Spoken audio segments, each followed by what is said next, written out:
of 5 citizens appointed by the Circuit Court. In addition to myself, we have Charles Smith, Ann Tamales, Peter Owen. Mr. Melnick, I believe, is running late. Also present is the professional staff, including Deputy Zoning Administrator Andrew Noxon, who serves as Secretary to the Board of Zoning Appeals, David Hunter, Deputy Zoning Administrator, Clifton Hogan, and Blake Bowen, Assistants to the Zoning Administrator. We thank you for being here and extend a warm welcome. To avoid disruptions, we ask that you please turn your cell phones or pagers off or put them in silent mode. On the front table, you will find copies of the staff report for each case before us this evening. I recommend that if you've not yet seen the report for your case, that you get a copy and review it before your case is called. The board's powers are prescribed in the Code of Virginia and are set out in further detail in the county zoning ordinance adopted by the county board.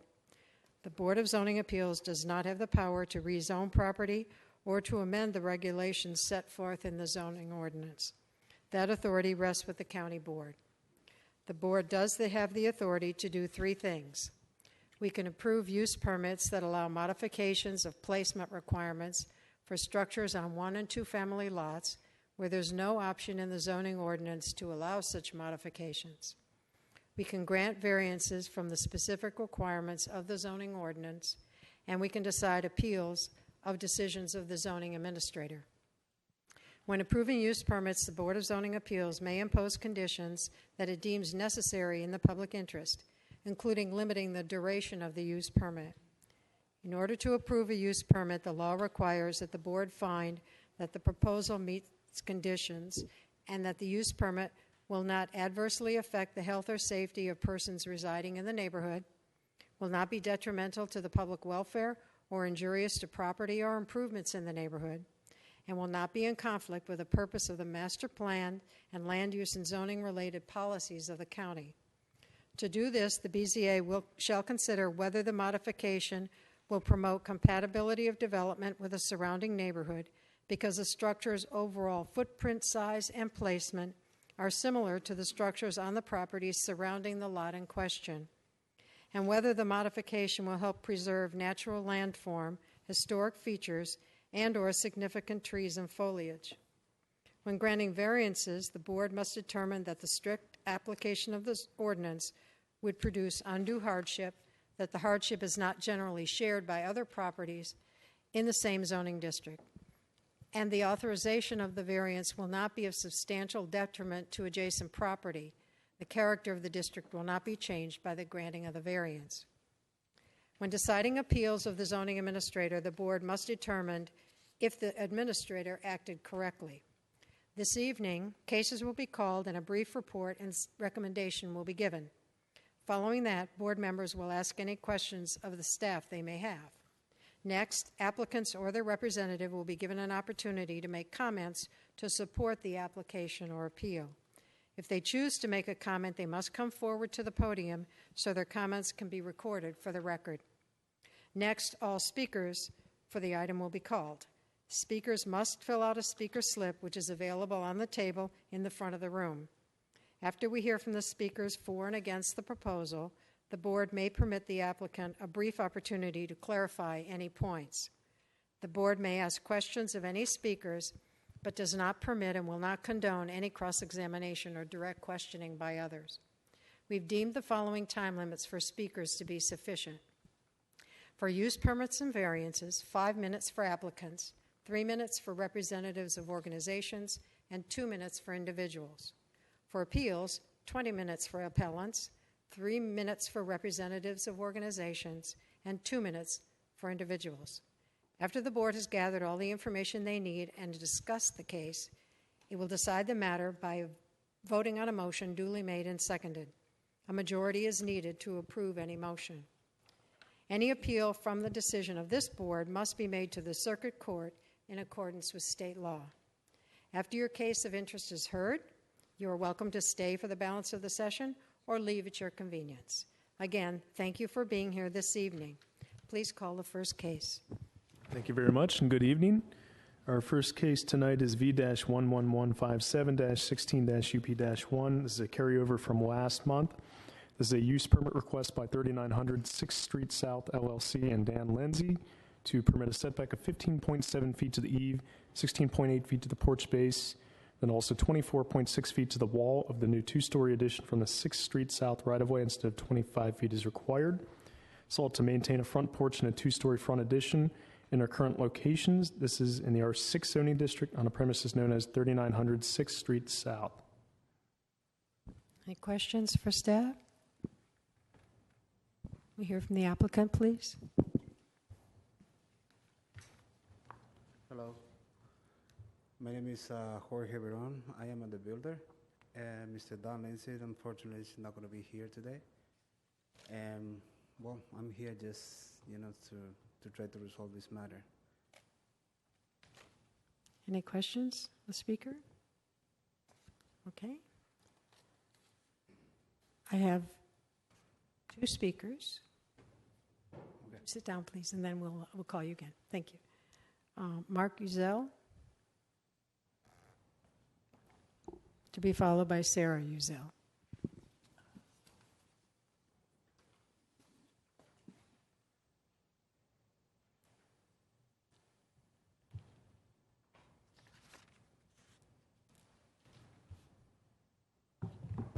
My name is Mark Uzel. I own the property directly across the street from the subject property.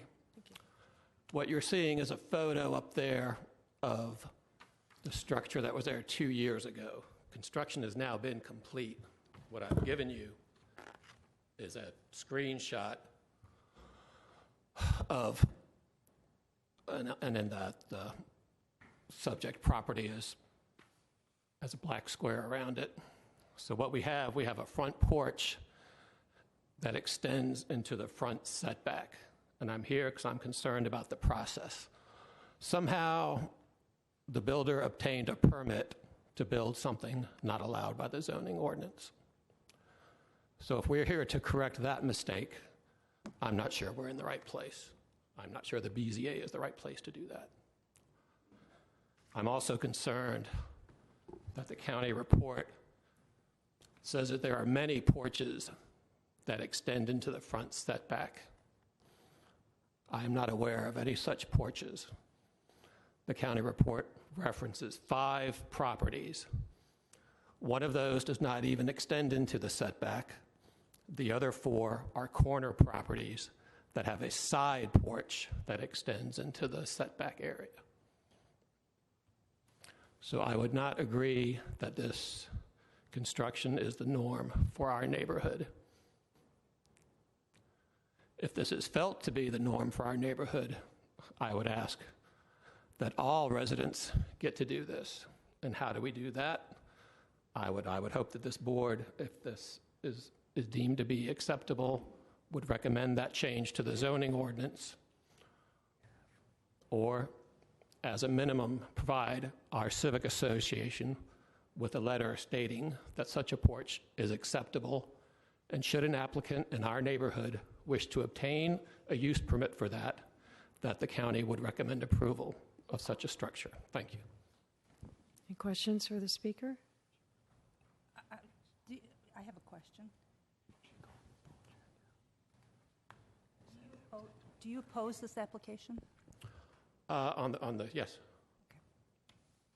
Okay. On the grounds that the standard has not been met. Thank you. Sarah?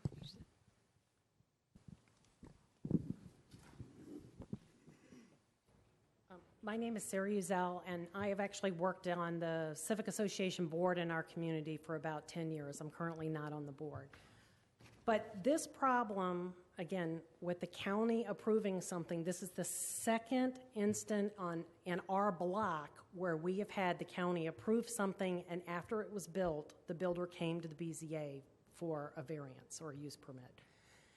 There's something, again, wrong with the process, and the people in the BZA tends to approve these types of things because the situation that's put before you is very difficult. And so for the people in the room that are following the process, I think that's a great thing. The people that are not, quite frankly, our attitude is if they build it, you'll approve it. And that's not how the process should work. So that's all I have to say. Questions for the speaker? Thank you. With the board?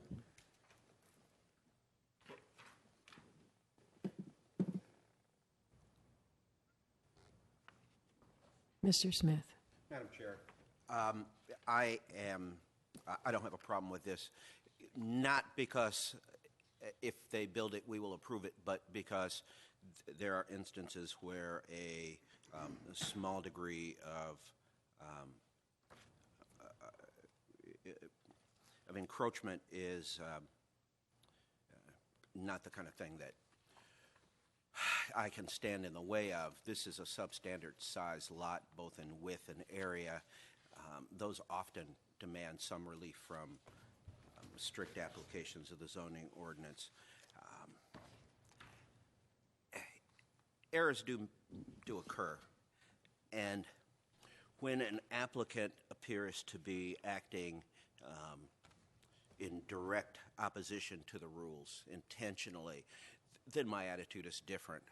When errors occur, I have a hard time punishing a person for that. So, having said that, I'd move that the Board of Zoning Appeals approve V-11157-16 UP1, subject to the conditions that are listed in the staff report. I will second for sake of discussion, but I do want to ask some questions of staff. I want to address the other issues that the speakers raised. Okay, go ahead. For Mr. Knoxon, there's a concern that this is setting a precedent that currently does not exist in this neighborhood. And that has to do with the analysis that there are other structures that have similar placement already built. Can you speak to that a little bit? Well, typically, we are looking at the surrounding blocks to find out how many encroachments there are, how they were approved, how close to the street they are. We do have sort of a precedent in our office. We typically would support a porch being as close as 15 feet to the street. When there was some talk about a zoning ordinance amendment, we did attempt to bring an amendment forward to the county board, but the county manager's office and some others, they weren't on board with it. But we were trying to get porches to be allowed at 15 feet because that's what predominantly we're seeing in the Board of Zoning Appeals. And when we see these use permits come in, we're seeing people getting 14, 15, 16 feet from the right-of-way with porches. And there is a state code section that talks about when multiple variances are being granted for the same thing over and over again, that a zoning ordinance amendment should be pursued. We just couldn't get to that amendment. We couldn't get it to be successful, unfortunately. I also ask that there's a reference to a revised plat. Did that have something to do with this?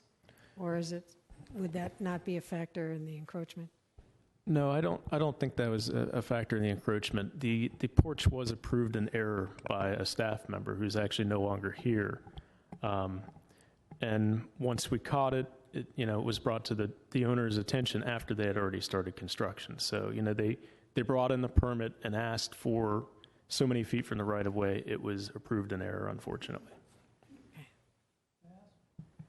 Ask what was the error? The error was approving it closer than 21 feet to the street right-of-way. A porch can only be as close as 21 feet. So did the builder, on the face of the application, the builder proposed something that was obviously not allowed, or was this something that needed to be calculated? I think they proposed, they drew some plans up and they submitted a plat and plans as in accordance with everything they should have submitted to us. It was just the reviewer who did not catch the setback on the front of it, I think. Okay, thank you. It's been moved by Mr. Smith and seconded by Ms. Malice to approve the request. All those in favor? Aye. Opposed? No. 3-1. Thank you. Next case. Next case is a deferral. This is V-11120-16-APP-1. This is an appeal by Robert Jones of a violation notice stating that the building on the subject property is an unpermitted multifamily dwelling.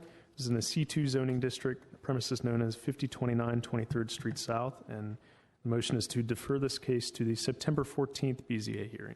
Madam Chair, Mr. Owen. I move that we defer this matter V-1120-16-APP1 to the September meeting. Second. So moved by Mr. Owen, seconded by Mr. Smith. All those in favor? Aye. Aye. Thank you. Next case.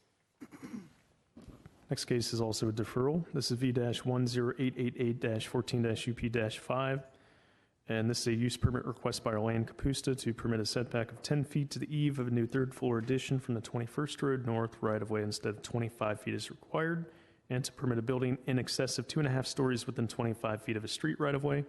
It's a new third-story addition above the existing second-story walls, and this is in the R5 zoning district on a premises known as 4133 21st Road North. And the motion is to defer this to October 12th. Madam Chair, Mr. Owen. in the matter of V-10888-14-UP-5, I move that we defer the matter to the October BZA meeting. Second. Moved by Mr. Owen, seconded by Mr. Smith. All those in favor? Aye. Aye. Thank you. Next case. This case V-11151-16-VA-1. This is a carryover and revised request by Thomas and Vicky Moffett to permit a total lot coverage of 60.1% instead of 45% as permitted. It's for the construction of a new rear deck. This is in the R6 zoning district on a premises known as 6030 22nd Street North. Questions for staff? Hear from the applicant, please.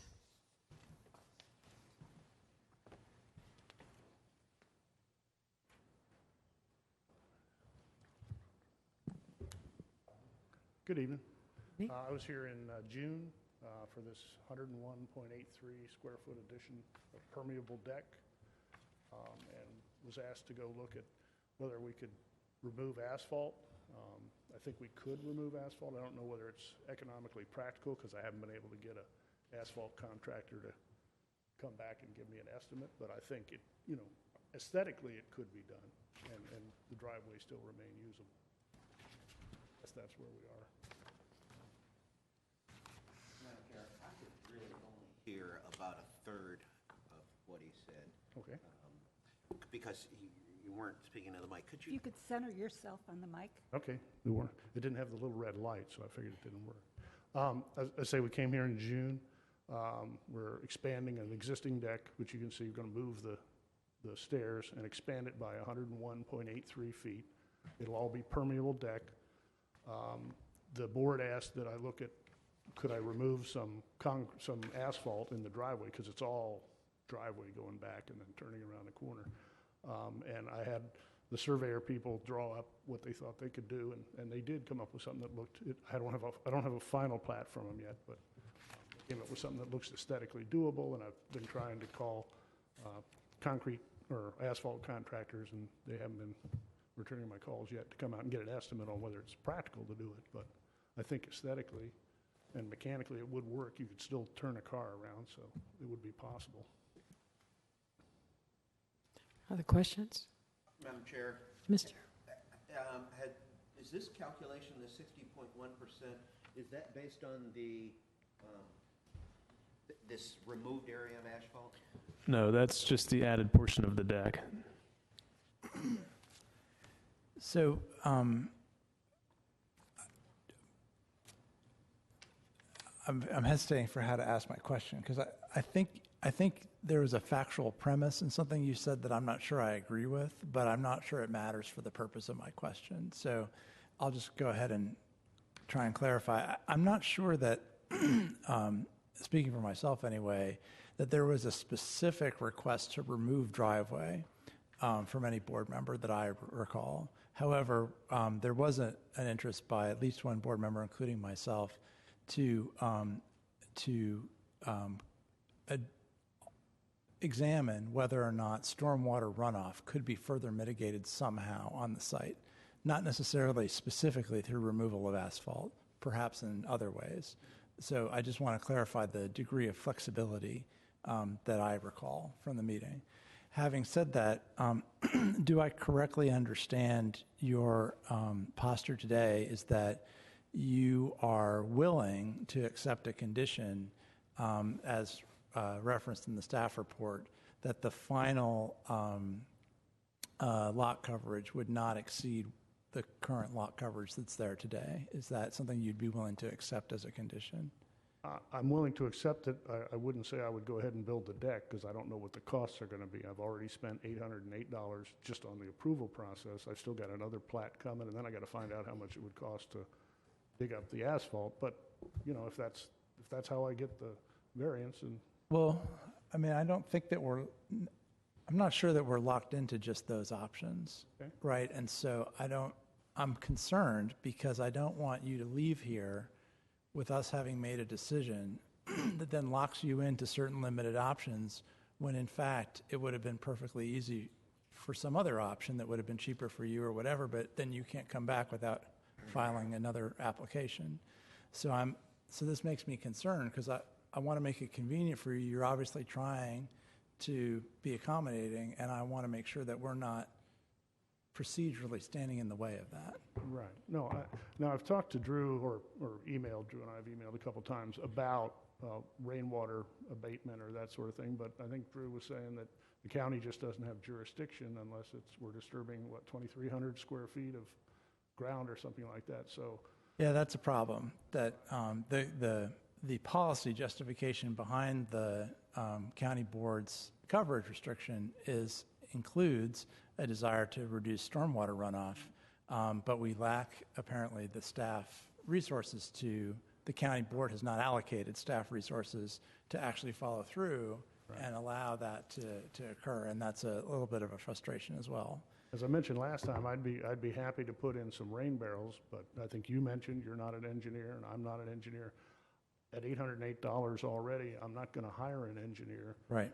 So I'd be happy to put in rain barrels, or if we want to agree to something, that's fine. But I don't want to kill an ant with a sledgehammer here by accident. So I'm just trying to figure out what the best option is. I mean, I too am concerned that the option that's been presented to us is not an option that you're convinced that you may be able to follow through on.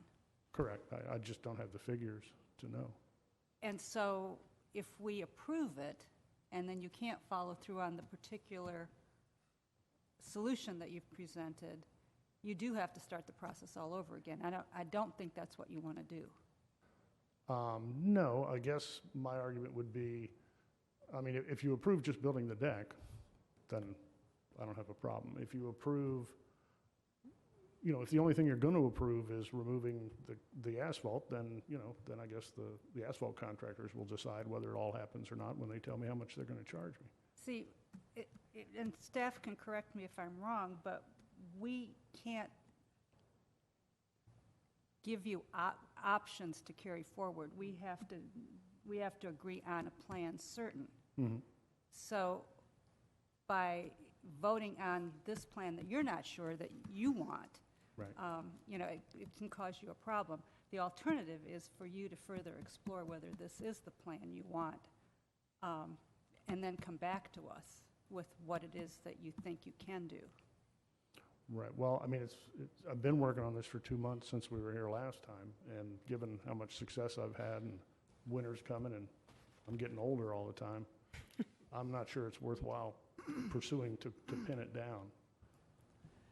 But the question is about coverage, right? So it seems to me we're talking about several different things, when in fact the question before us is coverage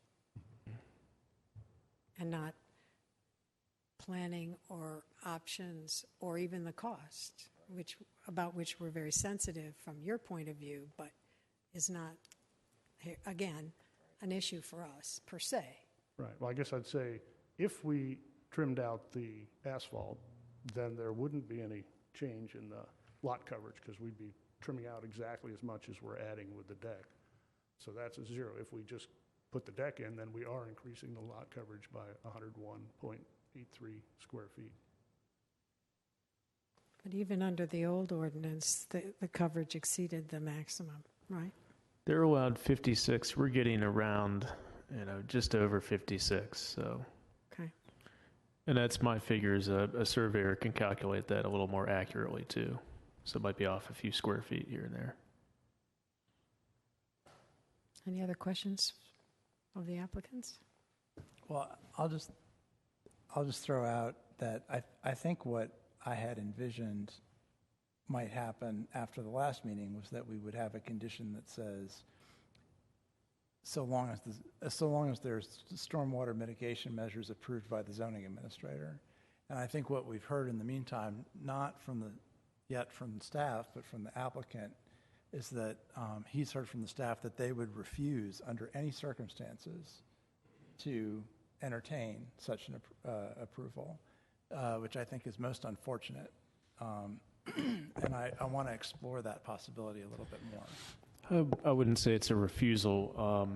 We've worked with the Department of Environmental Services, and they're still working with us to see if they can come up with, say we have 2 variances for coverage per year. Do we have the staff manpower to be able to inspect those and be able to enforce something on those? Because we do have that 2,500 square foot rule that's actually part of the the Chest Bay program, but we are trying to explore that a little further, and we talked to the stormwater management coordinator about that. So there's still some more discussions coming up on it. It could be a process. Okay. I mean, to address Board Member Malice's point, I do think that we could put 2 specified paths, right? Either the coverage will not exceed existing, or the zoning administrator will approve equivalent runoff mitigation, right? So I don't think that would be too open-ended as an approval. What I'm wondering is would that be helpful to you? Would you feel like those are 2 parameters where you feel like you could go back and maybe convince staff to give you an approval for whatever other mitigation or the driveway, depending on which seems like the easier path?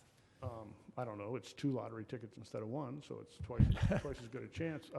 The only other proposal I would make is, you're not an engineer, I'm not an engineer, but we will be happy to, if you put a restriction in there that we have to put in 2 rain barrels, I think we could probably find room for 3 rain barrels. I mean, that I know how to do. Madam Chair? Yes. Obviously, there's the third option, and that's that the deck is smaller. If that's an option, does that mean that they have to come back with a plan to show a smaller deck? We would prefer to see that. I mean, you can always approve less coverage, and if they're just shrinking down the dimensions, we're usually okay with that as long as it's the same design. And that's your third option is, I mean, I'm not sure that I can shrink the deck. I mean, I think I'm pretty much at the old lot coverage now, so everything I'm adding is above, so I don't know what magic number you'd want me to shrink it to. well, I think you were over like, what did he say, 10 square feet or something? A little more than that. I forgot what the number was. Let's see. I could inches off the front and cut 10 square feet out, but 112.3? I'm just looking at, grabbing numbers out of here. 100. Yeah, 100, that's right, somewhere in here. Yeah, around 120 square feet. That's what it was. 120 over.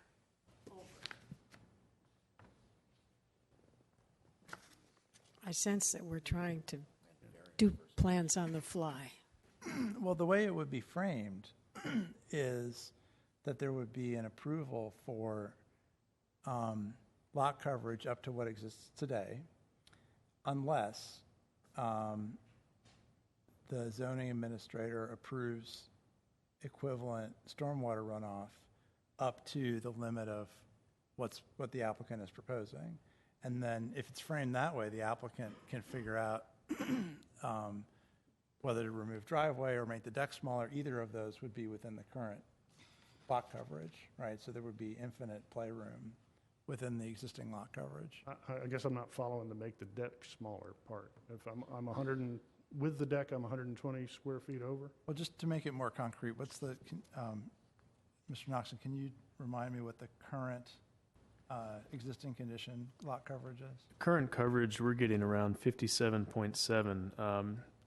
It was 56% when the house was built that was allowed. Mm-hmm. Okay, and so, 56 was allowed. Mm-hmm. So for example, I would say, I would be prepared to approve a variance for up to 56% lot coverage, no conditions. And furthermore, up to what the applicant is today requesting, if they can manage to get the zoning administrator to approve stormwater mitigation. That's what I understand, the framing that would achieve what Board Member Malice and I are talking about. I think that my concern is looking at staff. What's the likelihood that you're going to get that resolution on stormwater in a reasonable amount of time for the applicant? I'm not sure that would happen. I mean, this could be a 6-month process. Could take time. And right, as we see it now, the zoning administrator really doesn't have the jurisdiction to sign off on a stormwater plan. So this would have something that DES would have to be collaborating with us. So, but that issue was brought up by this board, not the staff. So in that case, I think stormwater just comes off the table, and you have to figure out how to meet the lot coverage requirement, either by changing the size of the deck or removing asphalt. And I think the stormwater thing, while that's obviously the solution, it's not practical, given what staff is saying about whether that's even possible. Could I make a comment? Just because I think, maybe I'm misunderstanding y'all, but I think now, without the addition to the deck, I'm at 57.7. Is that right, Drew? Correct. Right. So there's no way I'm going to get back to 56, except by cutting out stuff that I already have. Yeah, well, So I'm not expanding the deck at all, I'm just coming here to reduce my current deck? no, I think we're not, that's not where we're going. Okay. That's not. The asphalt, that's the asphalt. So we can approve this with the change in the asphalt as the plans are drawn. I'm not sure we even have to go as far as being that specific. I think we could just approve it at 58%, and the applicant would have whatever options he chooses to have. Mr. Noxon, are you okay with that? I mean, that's a little unconventional. No, that's it's been done before. I don't see a problem with that. Basically converting what's existing non-conforming into lawful, and that creates more options for the applicant. Okay. I can do that. Okay, then. Do we have a motion? This out. I move the, Madam Chair, in the case of V11151-16VA-1, I move the alternative resolution for approval, but where is the actual lot coverage? It says 56. The alternative says 56. We would say 58.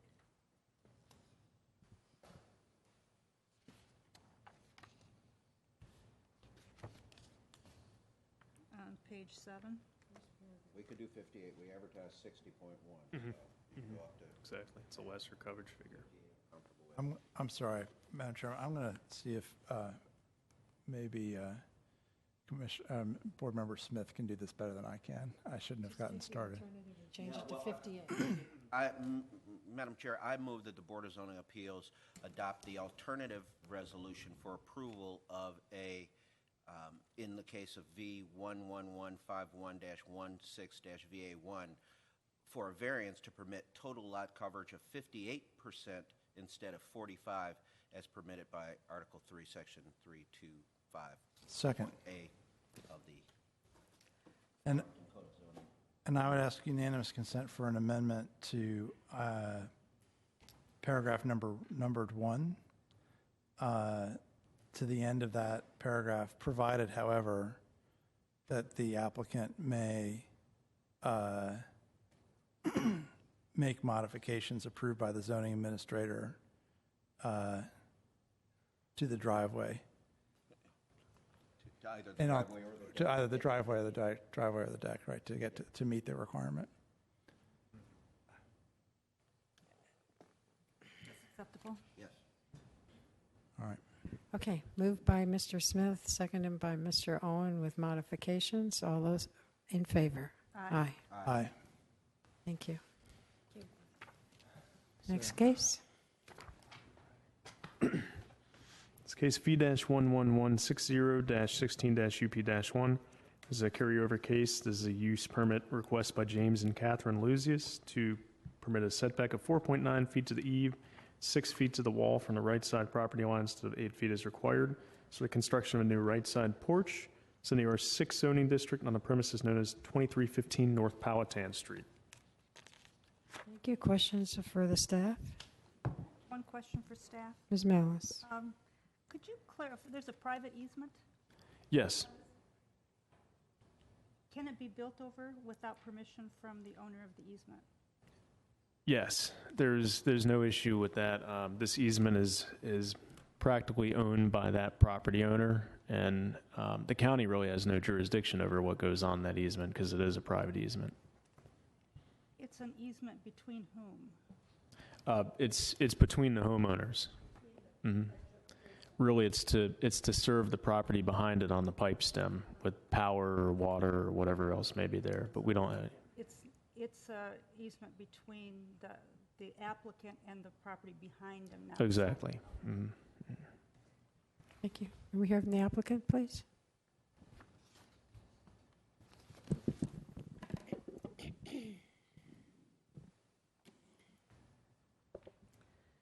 Good evening. I am here again tonight to ask you to support our application for the use permit, which will allow us to build the screen porch as designed and described within our application. At your suggestion from last month's meeting, I attempted to talk with my neighbor to see if we could reach any agreement that would address their concerns, but they did not wish to speak with me about the matter. I have collected signatures of support from many other neighbors and submitted them along with a letter detailing some of the history between our two households. In their letter to you, the Florences expressed concern that building a larger enclosed porch would negatively impact the value of their property. The screen porch that we would like to build is smaller in overall size than the existing deck, which runs the full length of the house.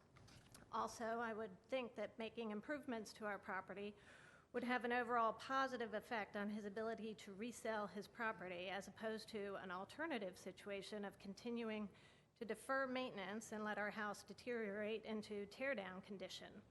We receive enough calls and letters asking if we are interested in selling our house to make that a viable option. The objections of my neighbors will not prevent us from replacing our deck, but it will affect what we build if we aren't granted the use permit. If we have to build by right, the first change in the design would be to eliminate the 1-foot eave, which will result in a less aesthetically pleasing design. We would also have to cut back on the depth of the porch. We would then have to determine whether we could build a porch that is functionally big enough to suit our needs. I have no interest in having a decorative porch. For far less money, we could replace our current deck with another wooden deck, and by right, we could even make it bigger. We don't want to build a new deck. For many reasons stated in our original application, a screen porch is more suitable for our needs. A screen porch will provide a safer and healthier environment than an open deck. Since we had to take out the white pines when my neighbor built their front house, we lost all of the shade provided by those trees. Being on the southern side of the property, the deck receives full sun and is therefore not used as much by our family. A screen porch would provide a shaded area as well as protection from mosquitoes. The screening also provides more privacy than what our open deck currently gives us. The porch structure would also allow us to hang curtain shears within the porch, further increasing privacy for both households. In their letter, the Florences expressed concerns about possible fire issues. Our plans include the use of composite decking material and iron railings. I'm not an expert, but believe it will be less of a fire hazard than the old wooden deck that we are looking to replace. Again, I hope that you will consider what is most beneficial for the neighborhood and not give undue weight to one person who never intended to be a long-term resident of our community when you make your decision. Thank you. Questions for the applicant? Thank you. I have two speakers. Robert Florence.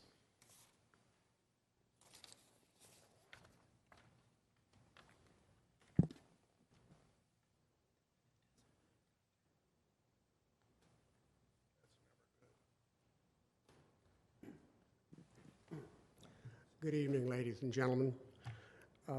First, I'd like to make a point real clear because I have a limited amount of time. I was not contacted after the last meeting we had here about anything. And the only reason I found out about this addition that they wanted to add is because I asked questions about preliminary things that they were doing to the property. But I didn't realize the total impact of that till I started to realize, till I got the letter from the board here of what those setbacks meant. And I personally feel, I've been involved in real estate for 40 years, that kind of addition, when you go beyond your normal typical setbacks, can create an economic obsolescence to properties that are directly adjacent to something like that addition. We are within our setbacks by right, and we certainly thought that that house there, when they bought it, before they thought about this addition, maybe that should have been a consideration to stay within those setbacks. So with that said, the most important thing that I would hope you guys would consider this evening is that they're going to be trying to use that side yard as a backyard, and all you need to do is look at where their front door of their house is situated on that property and where their side yards sit. And now that's going to come over closer to our property, and you have a 6-foot side yard. And I certainly would like to know what's going to grow in there that'll be meaningful with a swale to the property that's going to buffer that from impacting our property. I can't see it. So what it looks like to me is somebody has their wishes to maximize the use of a property, and I just don't understand it. It's hard for me to understand why a person can't live within their setback. Thank you. Thank you. Diane Maria.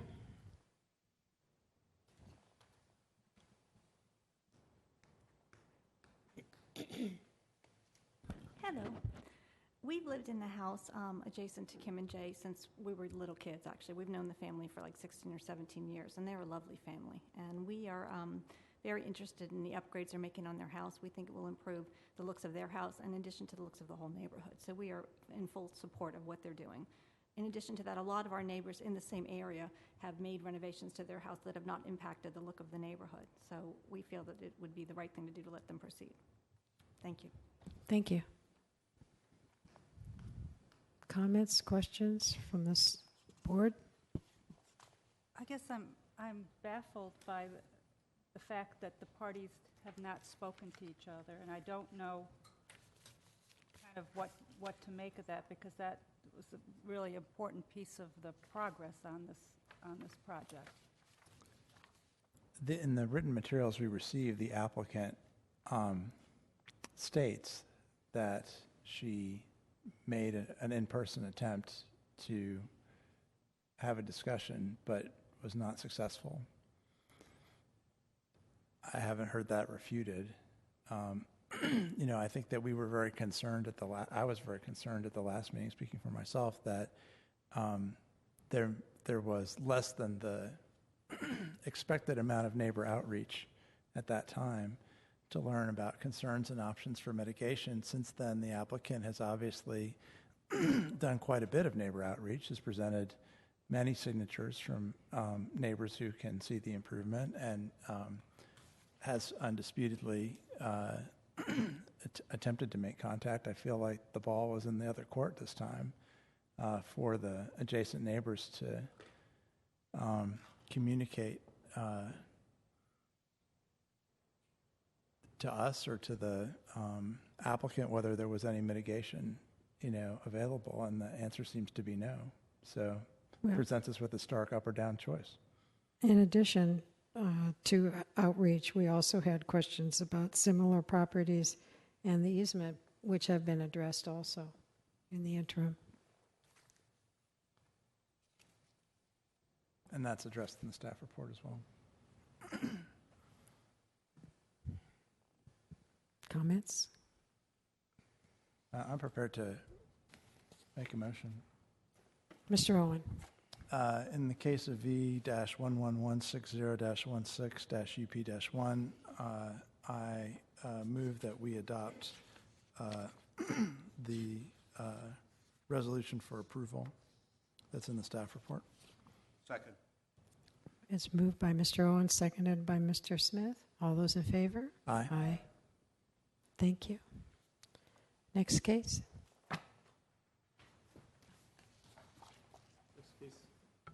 V-11078-16-UP-3. This is a use permit amendment request by Alex Maselli. This is to permit a new one-story right-side addition with a rooftop deck instead of a one-story addition as approved by a previous use permit request. It's for a revised design for a new one-story right-side addition with a rear rooftop deck. This is in the R8 zoning district on the premises known as 2271 North Upton Street. Questions of staff? Hear from the applicant, please.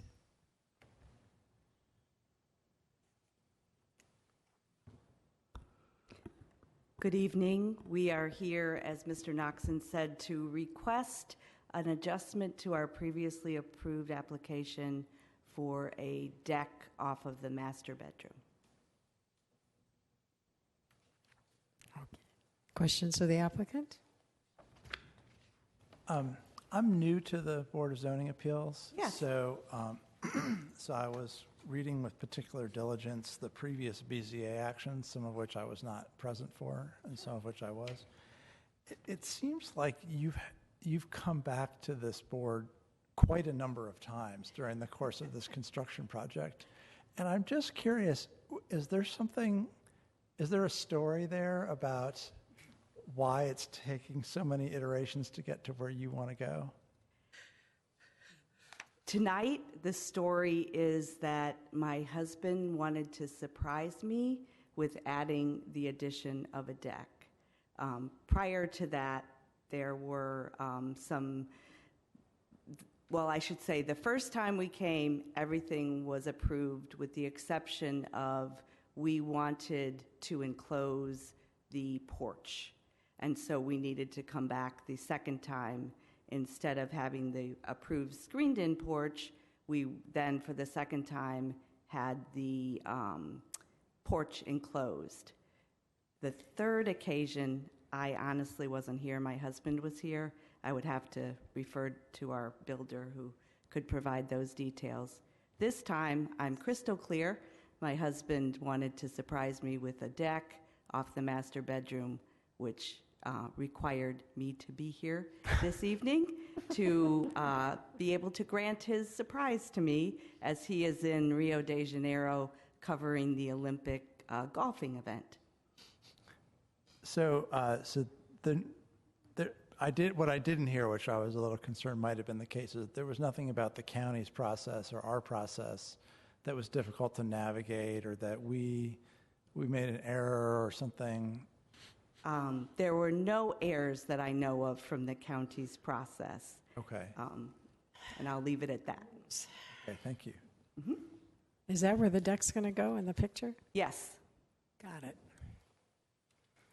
Questions, comments, motion? I do observe that there were no comments on the revised proposal from your neighbors, that you evidently did the last time you came, got comments. Yes. Do you have any concerns that your neighbors have an opinion on your roof deck? I have no concern that they have any negative opinions. We've gotten to know our neighbors quite well as we've been working through this project, and I would say all of them have been inside of the house and are very happy and pleased with it, and are anxious for us to be able to move in. Yeah, I might ordinarily be a little more stuck on that issue, but I think that I'm looking at the privacy issue here on this site, because that's what I would be concerned about if your neighbors, would be concerned about you looking down at them from outdoors. In this case, I don't know that that's a huge factor, given the seclusion in the yard. Motion? Madam Chair, Mr. Smith.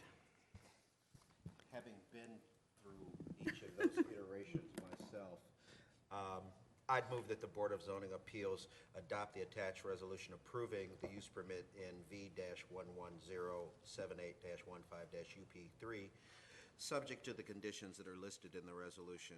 Second. Moved by Mr. Smith, seconded by Ms. Malice. All those in favor? Aye. Thank you very much. Next case. Next case is a deferral as well. This is V-11090-15-VA-4, and this is a variance request by John Argelopoulos to permit a total lot coverage of 56.2% instead of 37% as permitted. It's for a new driveway expansion in the front yard. This is in the R10 zoning district on a premises known as 4741 Rock Spring Road. The motion's to defer this case to the September 14th hearing. Madam Chair, Mr. Owen. I move that in the case of V-11090-15VA4, that we defer this matter to the September BZA meeting. Second. Moved by Mr. Owen, seconded by Mr. Smith. All those in favor? Aye. Aye. Thank you. Next case. Next case is also a deferral. This is V-11164-16-UP-1.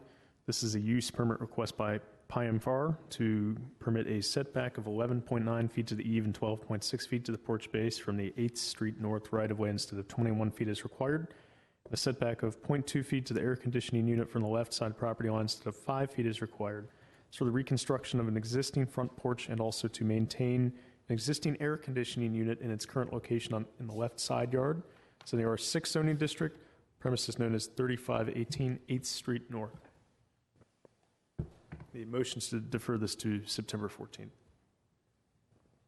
Madam Chair, Mr. Smith. I move that V-11164-16-UP1 be deferred to the 9/14/2016 meeting of the BZA. Second. Moved by Mr. Smith, seconded by Mr. Owen. All those in favor? Aye. Thank you. Next case, please. This is V-11165-16-UP-1. This is a use permit request by Theodore Snavely and Charlene Jen. It's to permit a setback of 1.2 feet to the eave and 2.6 feet to the porch base from the left side property line instead of 10 feet as required.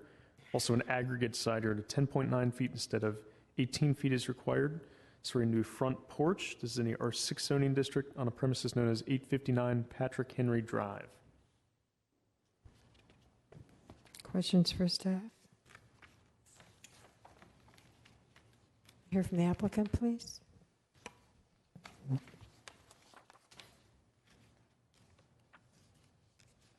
Hi. Theodore Snavely, Charlene Jin, applicants and homeowners. Because of the odd shape of our lot, we want to build a front porch, and because it's kind of pie-shaped, we're encroaching into the neighbor's setback. We would like to adopt the attached resolution, but we would also be interested if the board has an alternative resolution. Okay. Ms. Malice? Could you clarify the attached? We have two resolutions attached, so which one were you supporting? The main resolution. So the one, The staff recommends? the staff recommendation? Yes. I don't think that's what they're saying.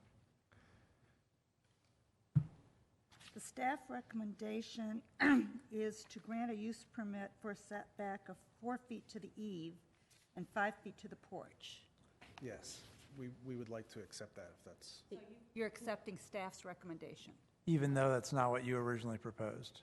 yes. Okay.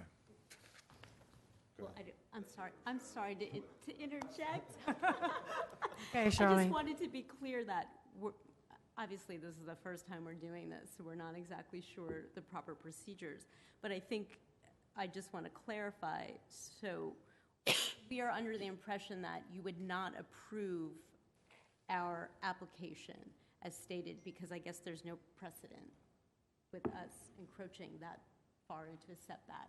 So if it is denied, we would like to accept. So you're prepared to accept the staff's alternative. I didn't see where we knew what the square footage of the new porch would be. I saw what the original request was, 243.6. I mean, it depends on the design, really, what the square footage is going to come out to. But it's substantially smaller? Yeah, 5, let me see real quick. Let me find the depth of it. And 8 times 12. So it would be, No, that's what they asked for. Right. it's like about 12 times, 60 less square feet. A little over 60.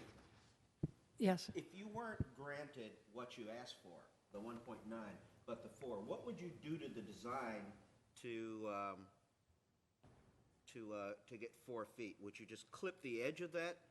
I think we would build diagonally parallel to the, Round it maybe on the corner or something? yeah, more parallel to the The lot property line. line. Exactly.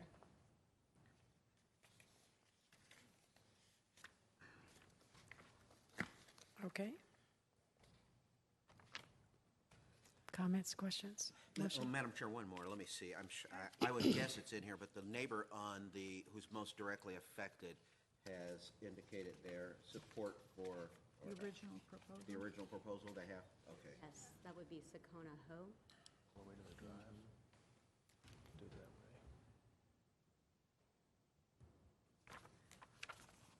I'm notorious for loving porches. I grew up in a place where all the porches lined up. You could look down the block from porch to porch to porch. So as children, that was another room where we could play.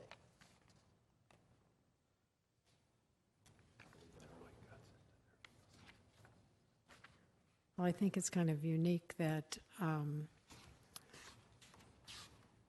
the staff recommendation is acceptable to the applicant without debate or coercion.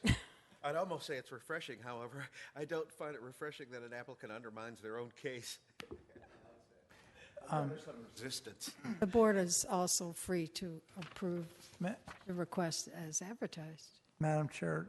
Mr. Owen. I'm sorry. Thank you. In the staff analysis on page 2 of the staff report, there's a discussion where the zoning ordinance provides for encroachments up to 4 feet into any required setback. The ordinance explicitly mandates that no encroachment may be, quote, nearer than 5 feet to any property line, end quote. As such, staff cannot recommend the requested setback. Can you further explain what the import of that provision in the zoning ordinance is and how it's been applied in the past? The 4-foot encroachment is to allow structures that are typically smaller or less obtrusive, less obstructive, further into a setback. Things like porches that you can see through. It's not just a wall and a roof, a larger structure. So we make those allowances so that people can have porches or decks or certain things that encroach a little further beyond the wall of the house, give it a little bit of character.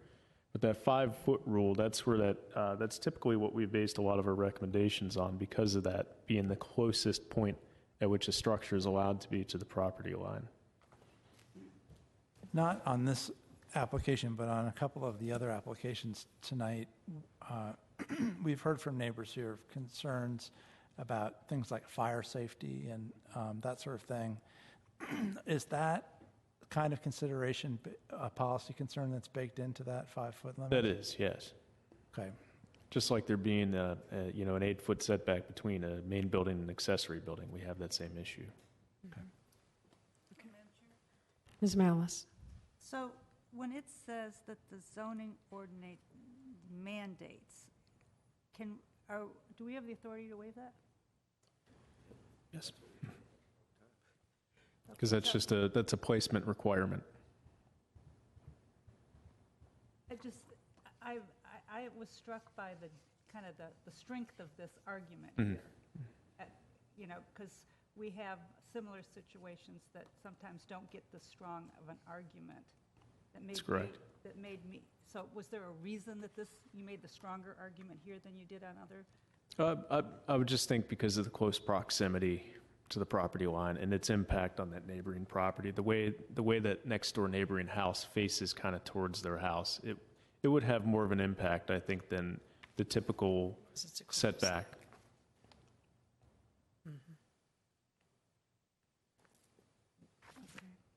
Usually 2 homes are parallel to each other, and it's in line. They all suffer, Madam Chair, they all suffer from that same malady, being pie-shaped lots where it's kind of common to see that corner being the closest point between 2 structures. So here's another question. If the adjoining house asked for the same, on the right, porch. asked for the same porch, are they going to collide? No, they'll be separated. They won't ever They touch. could throw things at each other. They could be, theoretically, they could be 3 feet apart. They'd be Yes, less than 3 exactly. feet apart. Less than 3 feet. Yeah, that's, because what happens is basically we create somewhat of a right here by approving this one, and then we're a little stuck on the next one. Well, Madam Chair, no, none of our actions are precedent-setting. Well, except for the fact that every time we get a staff report, they list all the times we sinned in the past as justification. But you have to view each case on its own merit, and they're not precedent-setting. I think perhaps Ms. Malice overstated it to say that we would be creating a right, but we certainly influence the future. Now, that's proper. And I'm troubled in this case because what I did not see, although I was pleased that the immediate most affected neighbor was contacted, I did not see the results of contact from the other neighbors who were on these other pieces of pie and how they would feel about the same thing being inflicted on them based on this. I think all our neighbors are on the list. The one neighbor we did not get approval Signature. from was a rental house. Okay. So Which one was that? Didn't have contact. That would be 2 to the left facing the house. Yeah. Okay. All the way at the bottom? Yes, with the white roof, 2 to the left. With the white truck in front. White car in front. Yeah.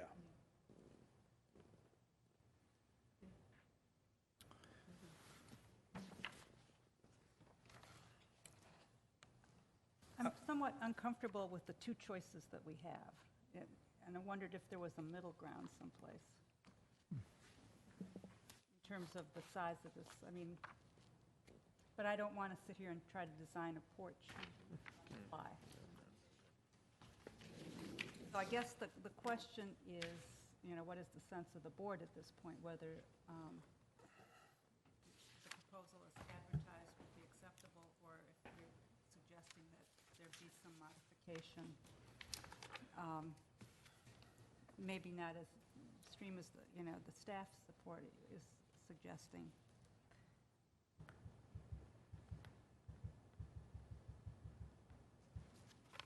Hearing none. Well, Madam Chair, I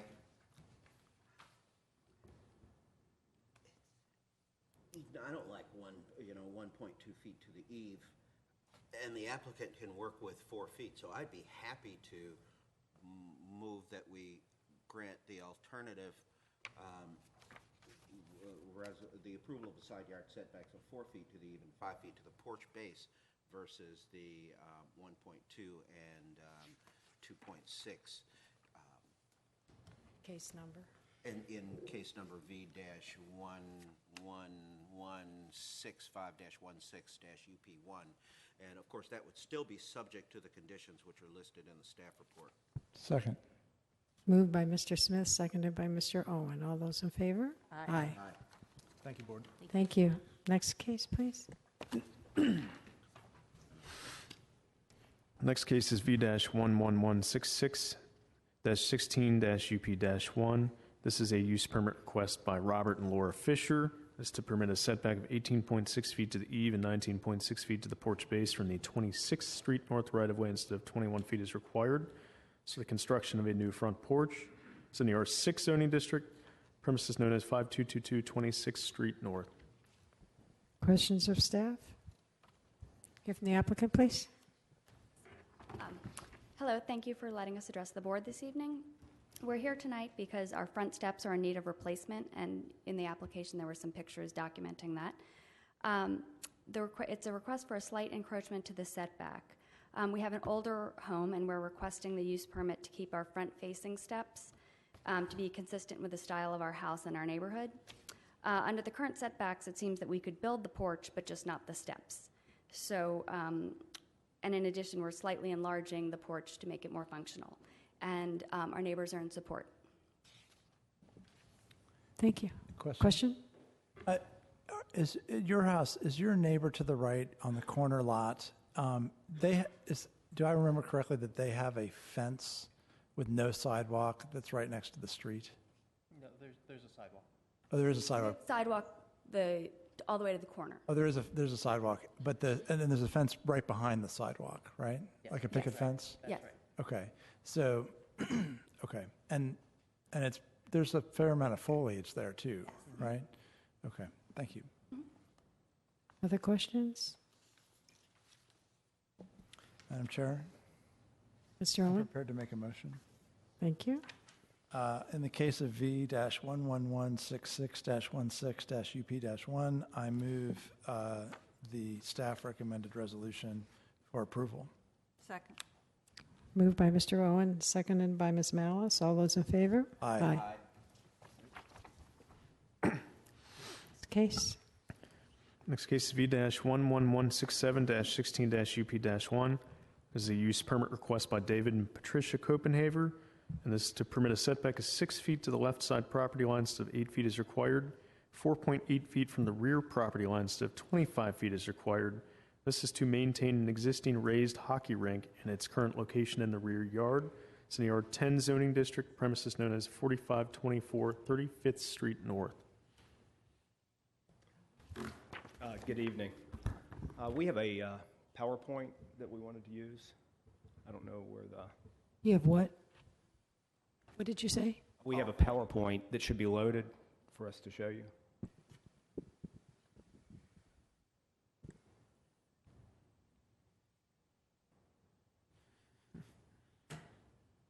And you'll do the slides for me, please. Okay, please go ahead and move to the next slide. So we're asking your approval for a use permit on a hockey practice rink, and I thought we might take a few minutes and explain to you exactly what that is. As you can see in the picture, the hockey rink, it's actually it's made out of synthetic ice, which is a high polymer density panels that are laid on top of a reinforced deck. Essentially, it's a sport court for playing hockey. Next slide, please. So why did we build it? Well, we have twin sons, Zach and Dylan, right over here, that have been playing hockey since elementary school. They currently play on their high school teams here in Arlington County, but the rink was actually at least partially a Christmas gift to them, and we saw it as a way for them to improve skills, have fun with their hockey playing friends, and as they head into their high school years, stay safe at home and out of trouble. Also worth mentioning is the construction was done by us primarily as a family. All four of us participated in it. And the other point I wanted to make is the deck and the rink are not intended to be permanent. Both we intended to remove in the next 8 to 10 years. Slide, please. So why did we build all this without obtaining a permit first? Well, the simple answer is we didn't think we needed one. I hired a friend that used to be a decking contractor to help us with the construction and the planning, and he informed me we didn't need a permit, so we never inquired further. Slide. Why is the rink where it is and built on a deck instead of a concrete slab? Well, the rink is located really in the only area of our yard that was big enough to accommodate it, and we oriented it in such a way so we didn't have to damage or remove any of the mature trees in the yard. In fact, that's a major point of what we were trying to do, is because we intend to remove the rink in a few years, we wanted to do as little. We wanted to disturb the yard as little as possible. This particular area of our yard is it's not accessible by mechanized equipment, so any kind of concrete slab would have had to been installed by hand. Slide, please. So here are a couple pictures of the rink itself. You can see the wooden deck. You can see that it's fairly low, lying to the ground. Slide. So why do we think you ought to approve the use permit? 4 reasons. First, in Country Club Hills, there are a number of other pools, sport courts. Similarly, this is just a Google Maps shot that shows a number of those. A slide, please. The next reason is and this is a very important reason we feel, is if the rink were built on a concrete slab, it would not require a permit. We would not be in front of you this evening, and it could be located within 1 foot of the property line. Yet it would look and function exactly as it does on a wooden deck. Third reason, many of the pools and sport courts, at least in our neighborhood, are actually closer to the lot line than ours. And the fourth is the rink is intended to be temporary. Slide, please. So wanted to comment very briefly about, could you back up 1 slide? About the impact to our neighbors. We have 3 contiguous neighbors, 2 on 35th Street and 1 on Venice Street. The 2 on 35th, these are pictures taken from their backyard facing our rink. As you can see, there is almost no impact because the rink is hidden behind a fence, shrubs, and trees. Slide, please. But our neighbor from Venice Street, who, as I believe, here is this evening, the situation's a bit different. From their house, their house sits higher, and from the upper floors of their house, you can, in fact, see the rink. And the concerns they have voiced is the view of the rink they have from their home, the potential of pucks perhaps entering their yard, and the noise caused by hockey play. We've had a number of discussions with our neighbors, the Pollocks, and I think have come to a mutual understanding and agreement of how we can mitigate these concerns. And here is our plan. Slide, please. First, we would install a dark green custom cover over the surface that would blend it into the background. Second, we would install sports netting to keep the pucks from leaving the rink area. Third, we would agree to curtail use after 9 p.m. Slide. Fourth is we would build a screening trellis that would block the view and help mitigate the noise. We do understand from the staff that the trellis would require a separate BZA, or might potentially require separate BZA approval. The fifth reason is we would experiment with other noise reduction strategies. Can we just skip 2 slides over? Your time is almost up. Yes, I just wanted to go over the quick wrap-up of the reasons we would like you all to approve the rink. The rink's essentially a sport court. Second, if the rink were built on a concrete slab, no use permit would be required. Third, the rink and deck structure are truly temporary. 4 and 5 really has to do with mitigating the issues with our neighbors. 5. Madam Chair. Mr. Owen.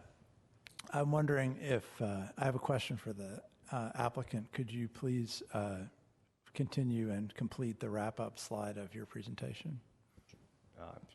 Be happy to. Would you like me to go back to the top?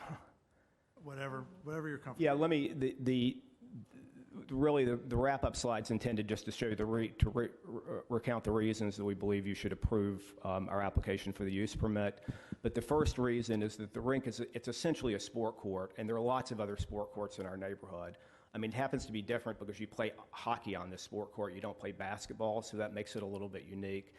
Second, if we had built the rink on a concrete slab, it wouldn't require a permit. We could have put it within 1 foot of the property line, yet it would have disturbed our property much more. It would have, in all likelihood, required us to remove mature trees, and it would have been very difficult to remove in a few years when we wanted to remove it. And I guess that's the third point. The fourth and fifth, really, the fourth point has to do with working with our neighbors on Venice Street to mitigate their concerns about the rink. And the fifth, which I believe you have in front of you, is we have letters from the two neighbors that were most impacted by the rink, one on 35th that fully supports the approval without condition, and the one from our Venice Street neighbor that supports the approval with the condition of us completing the mitigation points that I shared with you. Thank you. Questions of the applicant? Madam Chair? Ms. Malice? I want to clarify, you talked about a green cover. Correct. That's a cover that's in place when you're not using it. Correct. What would be your strategy for covering this rink? What would your neighbor's expectation be regarding? It would be a durable vinyl cover, and Would it be covered? it would be covered except when the rink is actually in use, which in the big scheme of things is probably 0.5% of the time or something. I mean, if you think about a sport court, you're not out using it 24/7. Okay, so I just, if The vast majority of the time. that becomes an issue with, if that becomes a mitigating issue with your neighbors, we may revisit what your intentions Our are. intention was always to put a cover on it. And It needs to be on there just for the leaves and the debris that fall on it, so it needs a cover. Okay, thank you. Other questions? Yes, question. So one of the points in your presentation was that you said you're willing to accept a use time restriction, that is not using it after 9 p.m. Correct. And what about start time in the morning? Is that something that you've discussed with your neighbors? You obviously don't know my sons very well. That would be fine. Yeah, you can set the time, 'cause they won't be out Yeah. Anything before noon is probably not a problem. Okay. The noise ordinance has 10 a.m. The latest morning time specified in the noise ordinance is 10 a.m. for Sundays for construction activities. So would 10 a.m. be acceptable? Absolutely, not a problem. Okay. Other questions? Madam Chair, Mr. Smith? for the sake of full disclosure, I did grow up in Hockeytown, USA. Was that Pittsburgh? Do we have any speakers, Madam Chairman? No, I don't have any speakers list. The neighbors aren't here. They did send us a letter. Send a letter. Yeah, it's the mitigations. Okay, so let us, Could you address the issue of the trellis? Yes. The trellis exceeds the height limit that's permitted for that sort of structure, and so they would need a variance to have that installed. As you all know, a variance is a much stricter standard, and I don't see how staff would even be able to support a variance for that. We suggested other ideas, maybe larger cedar trees or something, evergreens, or maybe even camouflage netting or something between the trees that wouldn't be a structure touching the ground. Okay, remind me how close this is to the rear property line? The closest point, about 5 feet. So you have room 4.8 for feet. screening, tree screening? so, I'm sorry? Room for tree screening, if that, Mr. it's the issue of a variance is difficult. And that would require re-advertising coming back next month to you all. Right. Madam Chair? Ms. Malice? So so the neighbors have indicated that there are some things that they would like to see. Mhm. Have those all been fleshed out in terms of what that means? No, so we don't have a proposal that addresses all the neighbors' concerns right now, and the neighbors aren't here to sort of validate. Madam Chair, Our neighbor is here. the Oh, there are- neighbor who has the concern is the one from up on high, who Right. wrote this letter. Right. And you can't build a 14-foot trellis. I don't see how you can, given their point of view, how you could do anything other than cover it, which, I mean, then they would see the white through the covering, or they would see the structure through the covering. But I just don't. Do you have did you bring the samples? I guess I was more interested in the sunsetting provision that he kind of described, we have done that. It's kind of a difficult thing, I think, to enforce, but we have put time limits on, and I go back to that case of the storage of the records in the outbuilding. That when the retention period ends, that the building would no longer be necessary, and therefore it would have to be removed. So, number one, I'm comfortable with this as it is. I think that probably out of necessity in the future, it would be taken down or taken back when they move into the NHL. We can only hope. So I'm a little bit, you're not interested in the mitigations that the neighbors have Correct. suggested, okay. Yeah. So that, they have supported the proposal in exchange for mitigations. Did you expect us to figure out what those mitigations would be tonight? No, I don't think that we expected you to figure out the mitigations. I mean, I think it sounds to me like the only issue on mitigating is the trellis, correct? All the other things don't require No, but I mean, approval or a variance or? No, but I'm saying, your neighbors have provided conditional support that there's a fence, okay? So if we rule out the fence, does that mean that your neighbors no longer support the proposal? Your neighbors have said they want... Ask our neighbor. So Who's? I'm just trying to figure out how we proceed in terms of mitigation, if there's interest in providing these mitigations. And just to be clear, Madam Chair, the time limits, I think Mr. Owen fleshed those out. There's obviously a remedy. You call your local law enforcement if you think the noise ordinance, or you knock on the door and say, can you, the neighbor says, can you, delay the start or whatever with respect to that. I think the height, I would, in a couple of commercial instances, we've gone above the 8-foot for fences, but I wouldn't do in a residential setting a 14-foot trellis or fence at all. But I don't, I guess I don't, I understand someone looking out their window and seeing a court, but if it's not in use, I think it's more attractive than a rooftop. So if I'm in the minority here, maybe that we expedite things, but I felt that what we were going to be discussing or being shown is, what are the hours, right? What are the acceptable hours? Some kind of padding. I mean, they've listed some things, and so I don't know at what point they withdraw their support. I think, Ms. Malice, Madam Chairman, to address Ms. Malice's point, Mr. Owen.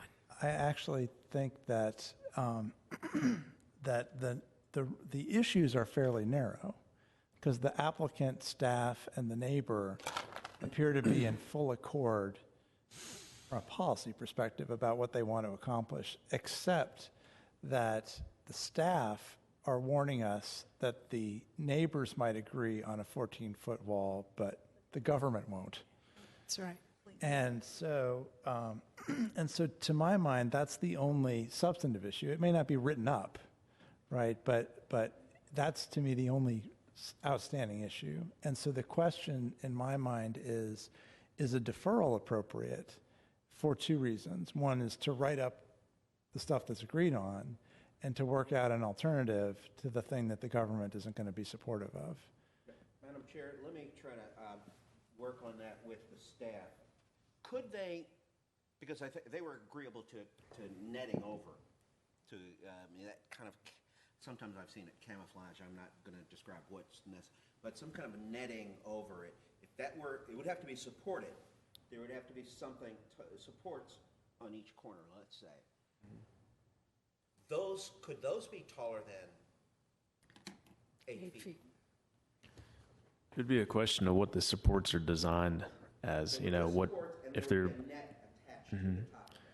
I think they could do it between the trees, but I think we would have to consult with the zoning administrator to say, is it post to structure, is it not? Is it something that needs to meet setbacks and height, is it not? That's Well, and even if they put it up during use and took it down after use, then it might not constitute a structure under the ordinance, right? It would be temporary. I don't really see how it could. Maybe something that's maybe something that can extend up into the air and retract, that sort of thing. That's possible too. So I think the challenge for us is that it's because our actions as a governmental body are final and difficult to revisit. We're in a little bit of a bind here because we generally have fully prepared and written proposals that we can say, yes, this is it. And sometimes we'll nibble around the edges, and as you saw on a previous occasion, we replaced a 56 with a 58, stuff like that. But here I think it's a little bit out of our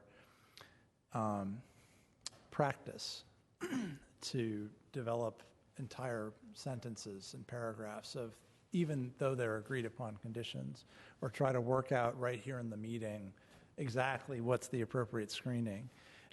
So I wonder whether or not you have any reaction to the possibility of coming back in September after having talked with your neighbors and staff a little more to have a fully agreed on consensus proposal that we could just vote up or down on.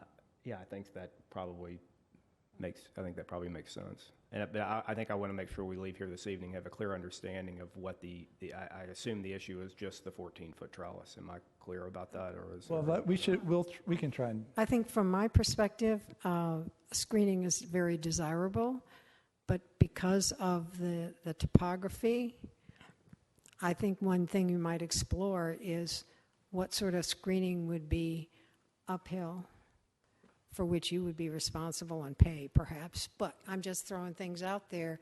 It seems to me it's easier to screen on your neighbors who are already halfway up there than to try to build something that's clearly not probably going to get through. But making Mr. Owen's point that you might be able to agree on conditions for hours of use, which is not unusual for a use permit, although it's more unusual for a residential use permit. It's usually a bar or something like that. But to work out alternatives with the advice of the staff and your attorney and your neighbor as to any remaining outstanding issues, which sound to me like it's primarily screening, and how you might accomplish that. It's not really for us to plan on the fly, and particularly when what's being suggested is clearly probably out of bounds. Okay. Madam Chair, go ahead. You're so senior to me. I am heartened in the situation that you and your neighbors are talking and that there's some kind of a solution. So I don't want you to feel like coming back in a month, leaves you with a great deal of uncertainty. I mean, yes, we will evaluate what you did, but I think you all are on the right track. So my list is basically, establishing the hours of operation, so that's your proposal, not our proposal, and that's acceptable. The noise situation, in addition, I don't know if the padding, if there's constrained hours of operation, does there need to be further noise mitigation in terms of padding when the rink is actually being used? That's a question. And the cover, just some statement about what the cover is going to be and how it's going to be used. So it's just really fleshing out what the proposal is. And as far as, from my standpoint, the trellis, I agree that putting up a 14-foot trellis is not going to be possible. It is going to be very difficult to mitigate the visual. And so I think one of the suggestions was, is there something that can be done on your neighbor's property if you wanted to, pay to put foliage or something like that, if that's an option that might help your neighbor through this situation. But I guess because that's the most difficult to achieve, that's the one that I'm least likely thinking there's going to be a great solution. But, I want you to think about it. Yeah, no doubt. I think there's something we can do there, but I would agree with you. But, It's, I feel heartened that you all are trying to, do a good faith effort to come up with a solution. Your attorney was. Madam Chair, Mr. Owen. I basically agree with Ms. Malice's list. I would add an expiration date for the permit. So, That kind of a thing. 10 years or whatever, a specific date. I do want to, I'm sorry he's not here, stepped out, but I do want to take a little bit of issue with Mr. Smith's assertion that you can just call to enforce the zoning ordinance. Having worked in multiple capacities, including on revisions to the zoning ordinance and a variety of capacities in the county, I can assure Mr. Smith that it is by no means that simple to use the zoning ordinance for this, and just having hours of operation makes it much simpler and cleaner and easier for everyone to understand what the rules of the road are. So I definitely would want to see hours of operation. And I think is there a lesson in here about hiring your friends or relying on hearsay and other kinds of rumor as to what is required and not. We unfortunately usually have at least one case per session for people who didn't get a building permit for one reason or another. Most of the time, it's a good reason, sounds plausible, but it's just another lesson. And you've already heard the reaction to a variance for something 14 foot high. Not going to happen. Not going to happen. Yeah. So we've at least saved you from that exercise. And maybe there's a more reasonable option that you can come back with. No, sure, we will be working with our neighbor to find other options. And the zoning staff. Yes, and the zoning staff. As well as your attorney. And one more thing to point out about the pucks that are used on the rink. I'd say 80% of the time that they're on the rink, they're in their padded feet, they're just in socks, and they're not with pads on. So you don't take a regular hockey puck, those of you that play hockey, and slam it back there toward each other because you would be pretty beaten up. And we've bought plenty of soft pucks. They're a different color, they're orange, and they can get hit with them, and it's not an issue. And they don't make the same sound. And they don't make the same sound. Okay. Well, I think you can work it out. Okay. Chair, I hate to bring this up at a question at the 11th hour, but I got to put it on the table since it's in my mind. Is this rink lighted? We have some lights on it that That's- probably won't be used. It's not lit like you might think. It's yard lights don't come on. It's the whole area back there has landscape lighting. Okay, so lighting often is a sensitive issue. That's something else you might put into your proposal is how it's lit and when it's lit, if there is significant lighting. But it got me thinking about athletic fields, and I know. It comes up from time to time. Yeah, we've got a son that his high school plays all their football games on Saturday afternoons on account of no lighting in the neighborhood. Lighting. do you think September 14th is enough time for you to do all this? Should be, yes. Okay. Do you have a motion? Madam Chair, I move in the matter of V-11167-16-UP-1 that the matter be deferred to the September 14th meeting of the BZA. Second. Moved by Mr. Owen, seconded by Ms. Malice. All those in favor? Aye. Aye. We'll see you in September. Thank you. Next case. Next case is V-11168-16-UP-1. This is a use permit request by Bradley and Ann James to permit a setback of 13.6 feet to the new arbor structure from the North Jackson Street right-of-way instead of 25 feet as required. It's for a new arbor in the front yard. This is an R6 zoning district, premises known as 1600 North Jackson Street. Questions for staff? I have a question for staff. I'm wondering why you refer to this as a pergola as opposed to a covered porch. Is there a definitional situation? It's a little different. It's not a true roof. It has, it's like a frame. It has slats that are open between them. So it's not truly a porch. It's not a real roof. It doesn't, keep the rain out. So, So I think of it as an arbor, kind of an arbor, and so that's sort of the pergola. Pergola, arbor, they're kind of interchangeable. They're very similar to each other. And in staff's mind, it's a pergola, because it's a pergola, it's more restrictive than having a porch? It does have a different setback. This one is much larger than a typical porch. It's wider and it's closer to the street. It's not directly up against the house like a porch would be. This is stepped out a little to meet where the existing sidewalk is.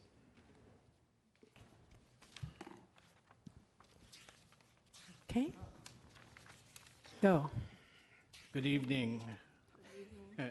My name is Brad James, and this is my wife, Ann Bellarmino James. We've lived at 1600 North Jackson Street now for 18 years. We intend to live here the rest of our lives, and we are now currently in our 60s. We have 5 key points we'd like to share with you. One is how incredibly steep and high our house is from the street. You'll see in a minute with some pictures. Point 2, our safety, now and as we continue to age. 3, every neighbor all around us, totaling 13, have signed a letter stating they approve our project and have no objection to the project. This is a key point because in the report the staff prepared, they state only 5 neighbors signed. And the document is the same that you see here and that was in the proposal. Point 4, several houses near us have literally no setbacks and are inches from the sidewalk. I'll be able to show you pictures of that in a second or two. 5, how attractive we believe this structure and project will be and how complementary it will be to the neighborhood. If you go to page 2 of our handout, this I believe is a better picture and as to how steep and far away the house actually is and appears from the street. That wall that you see there is actually 3 feet high to begin with from the sidewalk and goes up from there. The next picture, next page 3, is a diagram prepared by our architect, Mr. Paul DeCourt, who's here and would like to speak to this a little bit more. But you can see how steep the grade is, a 30% angle and grade. Page 4 is an excellent picture that I believe will help you see how close the walkway actually is to the house. And all we're trying to do is cover this walkway and protect us, as we'll see in a second. But also notice how far away it is and appears to the street. I think that's a very compelling picture. Point 2, our safety. We believe this is actually the most important reason why this project should be approved, hopefully. We intend to live here for the rest of our lives. Hopefully that's 20, maybe 30, hopefully more years. 2 years ago, I actually suffered a severe sprained ankle by slipping on this walkway. It took over 6 months for me to recover. We don't wish to have any more painful injuries and believe this project will actually lessen the risk going forward. This is our main concern, and hopefully you agree to that too. Page 5 is compelling. This is actually a diagram of where our house is and all 13 neighbors highlighted in yellow there that have signed our petition. Actually, one even sent an email from China. He's there currently working, and we even had the tenant sign, and he agreed that there's no problem. So 13 houses, they're close friends, they're neighbors, everyone's on board, and we have Mr. John Carton here tonight who is in direct line of sight to testify. Again, page 6 is all the signatures. Point 4, the house is nearby. On page 7, there's a house, 1414 North Jackson Street. This house is literally 6 houses up the street on the same street as ours, and you can see that it is literally on the sidewalk. And this is a flat plat versus ours is elevated. Now, I'll continue to move forward. Page 8 is the house next to that, 1400 North Jackson, literally inches from the sidewalk. Across the street is 1419 North Jackson, literally inches off the street. My point being is, we understand these homes were built before ours, and there were no codes that they had to abide by, but the fact is they exist, they're there, they're very close to our home, and so to say that our project would be inconsistent with the neighborhood, we believe is incorrect. We believe this project is consistent and will be positive and beautiful to the neighborhood. Finally, last point, we've only ever needed a permit once before from the board, and on page 10 and 11, we had a flat roof on our garage, and water was leaking at one point, and the solution was to come up with a covered enclosure. This is the result. This is how that turned out. Page 12 is a new company that has a unique system that uses a levered roof that opens and closes, that will keep water off the street, off and snow off the sidewalk, which we think will again add safety. And the last picture, thank you for your indulgence here. Last picture, page 13, is how we envision that to looking out to the street. Thank you. Questions for the applicant? Just a quick one, Madam Chair. What year was your house built? I'm sorry? What year was your house built? 1957? 50s. Thank you. Thank you. One question. Ms. Malice? Will your architect be testifying? Yes. Okay. Okay, thank you. Paul DeCourt? Good evening. I am Paul DeCourt. I'm a registered architect and friends of the applicant. We've handed out a number of things for you to look at, and among them are the photographs and some drawings and diagrams.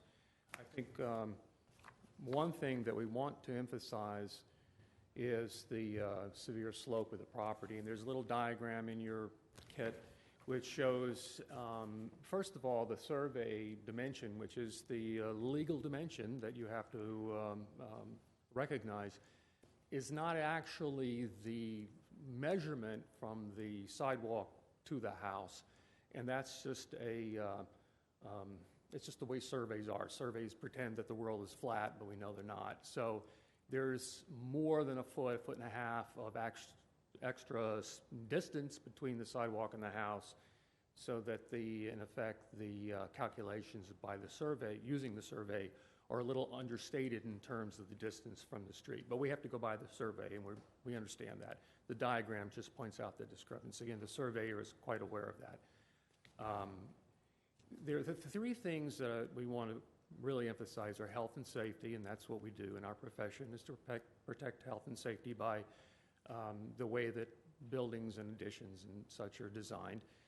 And in this case, and I was struck in the very first time I visited the home and walked up the driveway and almost fell backwards to the sidewalk. It is very steep. The 30% is indeed true. It's about 9 feet up in elevation across the 30 feet of distance. That's incredibly steep.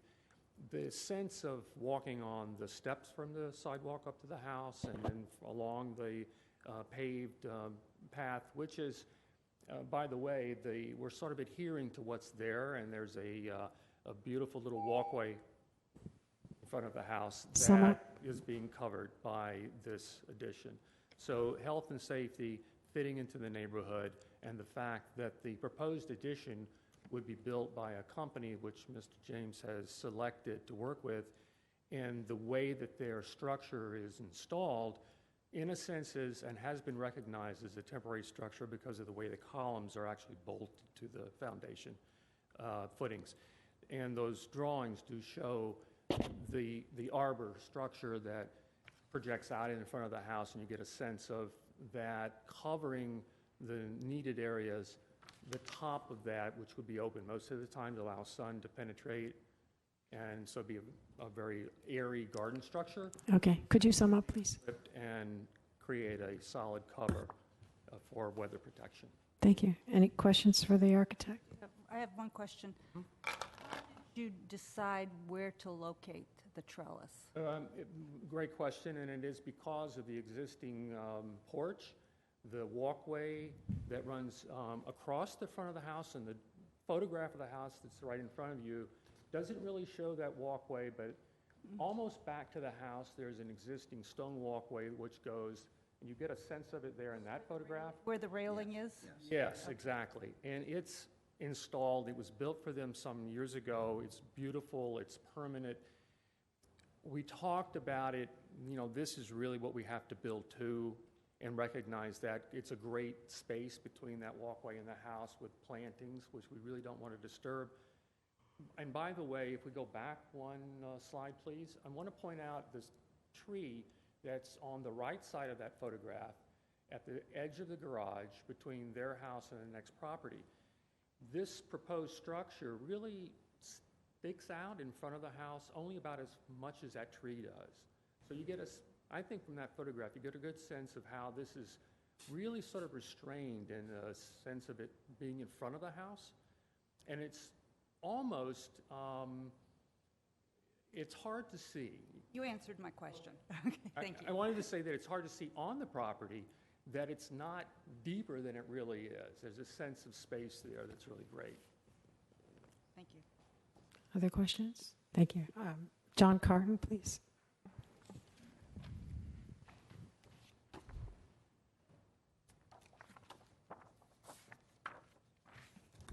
Good evening. My name's John Carton.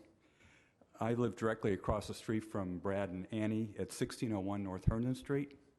We've lived there for about 32 years. I'm a two-time past president of the Lyon Village Citizens Association and current member of the Lyon Village Executive Committee. However, I want you to note that I'm speaking as a neighbor and not an officer of the association. Brad and Annie are tremendous neighbors. They do an amazing job working in their yard on a daily basis. The beauty of their flowers and their landscaping is an amazing asset to the neighborhood. I'm speaking tonight in support of their variance. As you can see in the pictures, their front yard has a very deep slope, 30% drop from the front of the house to the street. This creates a real hardship for their front yard. When there's bad weather, rain, snow, or ice, the front walk can become very slippery. Being able to cover it will protect the walk from the elements and make it much safer for them to walk on. Because of the time they spend in their yard planting flowers and bushes and maintaining the grass, I have no doubt that this awning project will be very tastefully designed and constructed. You can see from the position that all the surrounding neighbors support the project. They know the James and know that it will be constructed in a quality way. My final point is that I wanted to reinforce that there are several properties just up the street from the James on North Jackson with front porches that are much closer to the street than this awning would be. So there is precedent for North Jackson Street having covered porches or awnings close to the street. So this evening I urge the board to approve the alternative resolution, thereby permitting the setback of 13.6 feet. The structure would make the property safer for the James and would be compatible with the surrounding properties in the neighborhood. Thank you. Thank you. Questions? I actually have a question for the applicant that I forgot to ask. Okay. Mr. James? Just a really quick question. Is there interior access from the garage to the house? Yes. There's a door in between them? Okay, that was my question. Thank you. With the board?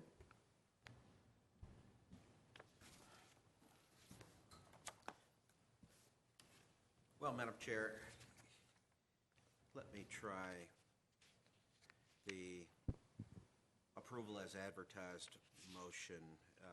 In the case of V-11168-16-UP1, I move that the Board of Zoning Appeals adopt the alternative resolution, which would grant the request as advertised, subject to the conditions that are also listed in the staff report. Is there a second? I would second that. Thank you. Discussion? Madam Chair. Mr. Owen? I'm going to support the motion. I think that when I visited this part of this neighborhood, what I observed was that Lyon Village, at least in this part of Lyon Village, is extremely eclectic. There's not uniformity.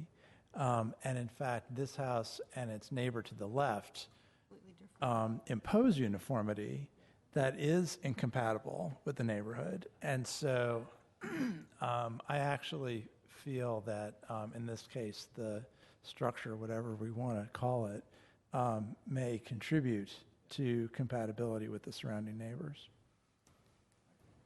Okay. Moved by Mr. Smith, seconded by Ms. Malice. All those in favor? Aye. Aye. Thank you. Next case. I think it's going to be nice. Next case is V-11169-16-UP-1. This is a use permit request by Holly Hunsberger. It's to permit a setback of 9.7 feet from the right side property line instead of 17.5 feet as required, and an aggregate side yard of 15.6 feet instead of 24 feet as required. It's to maintain an existing rear screen porch in its current location. It's in the R10 zoning district on a premises known as 3827 North Chesterbrook Road.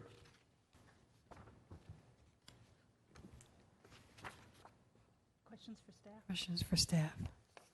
I have one in the staff report on page 2. The paragraph right under the chart. It says will replace a smaller deck. Is that has replaced a smaller deck? Well, has, yes. I had the same question.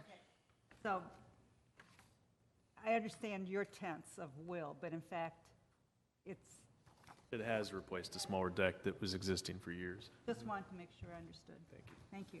Thank you. We hear from the applicant, please. Hello, yes, I'm Holly Hunsberger. I'm the owner of 3827 Chesterbrook Road. And it wasn't until a tree fell on our house October 2nd and crashed through the roof of the porch and punctured the master bathroom and the laundry room that we were aware that we had any issues with the porch. When the insurance restoration company applied for a permit to repair the porch, there were some questions from Amanda Clement, your zoning plan reviewer. I went in and I spoke with her, and she had done research on our property, the history of permits and zoning, and she had said that we had a zoning setback issue, which was new to us because the porch continued the line of the deck and what to us felt like the original structure of the house. And since that time, we would like to regularize the porch and get it repaired. It's a joyful part of our lives. It's covered. It's like in a tree house because we're on a second story. Our neighbors below us at 3823 Chesterbrook, Matt and Maya, have written a letter in support. It's the last item in this packet. They're wonderful neighbors. They're the ones most affected. In fact, nobody else can see it. You can't see it from the street. You can't see it from the other side, and there's no rear setback issue, and our lot is very covered with trees. So I look forward to this opportunity to regularize and repair this, and hope that you will approve our petition. Thank you. Questions for the applicant? There are no speakers. No, there are no speakers. Madam Chair. Mr. Smith. I move that the Board of Zoning Appeals adopt the attached resolution approving the use permit in V-11169-16-UP1, subject to the conditions listed in the resolution. Second. Malice. Approved by Mr. Smith, seconded by Mr. Owen. Oh, you're picking me this time. May I ask if, in fact, it said that it would be up to the zoning administrator if you would require an additional plat? Do you know at this time, if you will? We will not, because we already have a final plat here. Okay, thank you so much. All those in favor? Aye. Aye. It's the punch. Next case, please. Next case is V-11170-16-UP-1. This is a use permit request by Martha George to permit a setback of 16 feet to the carport 20 feet to the awning and eaves, and 22 feet to the wall of a new one-story addition from the rear property line instead of 25 feet is required. A setback of 8 feet from the right side property line instead of 8.7 feet is required, and an aggregate side yard of 20.3 feet instead of 21 feet is required. So the construction of a new one-story rear addition, a rear carport, and a rear awning is in the R8 zoning district on the premises known as 1630 North Greenbrier Street. Questions for staff? We hear from the applicant, please.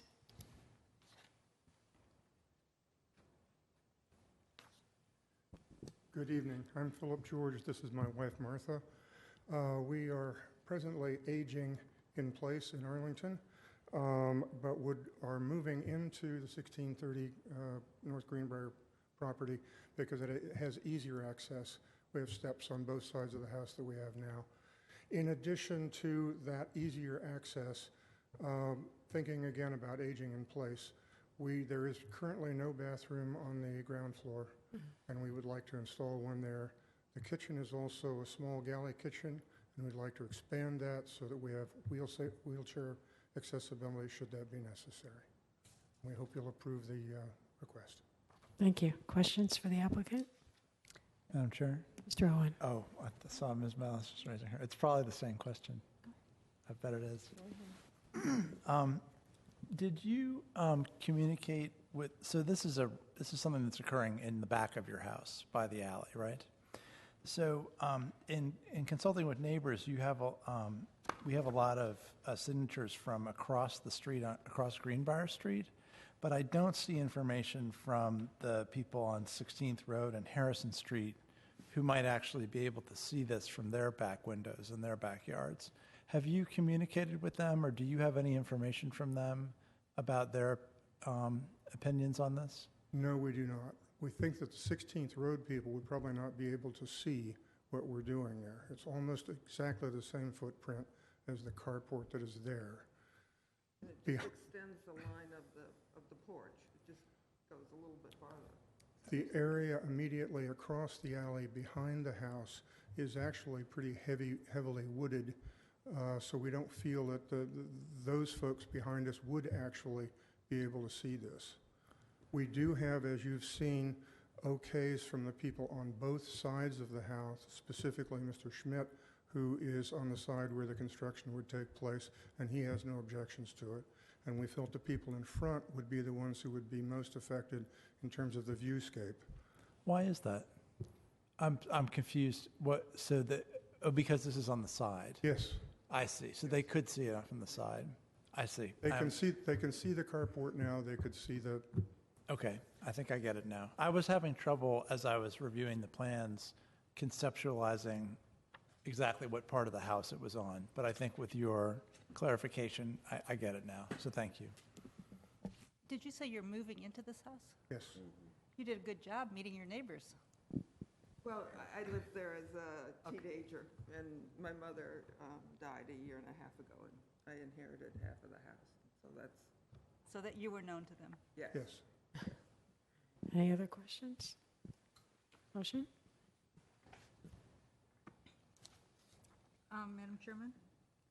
Ms. Malice. I move that the Board of Zoning Appeals adopt the attached resolution approving use permit V 11170-16-UP-1, subject to the conditions listed in the resolution. Second. Moved by Ms. Malice, seconded by Mr. Owen. All those in favor? Aye. Aye. Thank you. Thank you very much. Thank you. Welcome. Next case. Next case is V-11171-16-UP-1. This is a use permit request by Ruben Miranda. This is to permit a setback of 5.6 feet to the porch base from the right side property line instead of 8 feet is required, and 11.6 feet to the eaves of the porch and the new second story addition, 12.1 feet to the porch base and 15 feet to the bay window, 16 feet to the eave and 16.5 feet to the wall, the new two-story rear addition, and side porch from the South Ives Street right-of-way instead of 25 feet is required. This is all for the construction of a new two-story rear addition, a left side porch, front porch, a left side bay window, and eaves for a new second-story addition above the existing first-floor walls. It's in the R5 zoning district on a premises known as 917th Street South. Questions for staff? Hear from the applicant, please. Ruben Miranda, Nobody here. motion? Mr. Smith. I move we defer V-11171-16-UP1 to the September meeting, give the applicant an opportunity to be here. Second. Moved by Mr. Smith, seconded by Mr. Owen to defer. All those in favor? Aye. Thank you. Next case. This case is V-11172-16-UP-1. This is a use permit request by Tom and Honor O'Hare to permit a setback at 13.9 feet to the egress window well, 13 feet to the eave and 14 feet to the wall of the projecting bay, 15.4 feet to the eave and 16.9 feet to the wall of the new two-story home and front porch, all from the 3rd Street North right-of-way instead of 25 feet as required, and 13.2 feet to the eave and 14.7 feet to the porch base in the stormwater planter box, 19.2 feet to the eave and 20.7 feet to the home from the North Edgewood Street right-of-way instead of 25 feet as required. And finally, 2.7 feet to the eave and 4.2 feet to the wall of the existing garage from the rear property line instead of 10 feet as required. This is all for the construction of a new two-story detached single-family home with a front porch, a left side egress window well, left side bay window, front stormwater planter box, and also to maintain and make alterations to an existing detached garage that's non-conforming. It's in the R6 zoning district, premises known as 235 North Edgewood Street. Questions for staff? Hearing none. Applicant, please.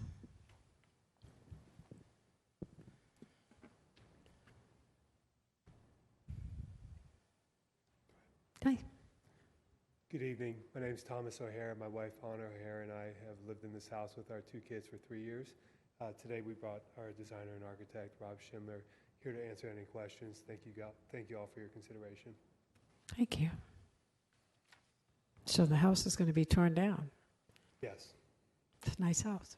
It's a very nice house. It's 98 years old. There would have to be a lot of work to be done. Understood. Questions for the applicant? So I presume it doesn't have a bathroom upstairs? It does. It has a bathroom that I think was added after it was originally built. As you can see, I'm a fairly tall individual. I can't actually stand up in the entire bathroom area, just given the sloping nature of the roof. So it's an interesting house, a lot of charm. I'm 6'1", so I hear where you're coming from.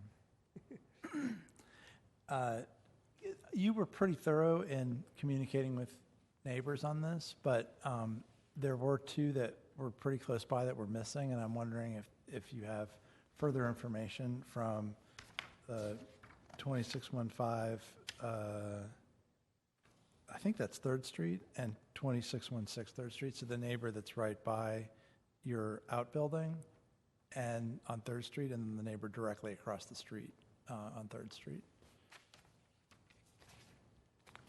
There's one house that would be missing, and if the map's up there, it's because it's a rental home.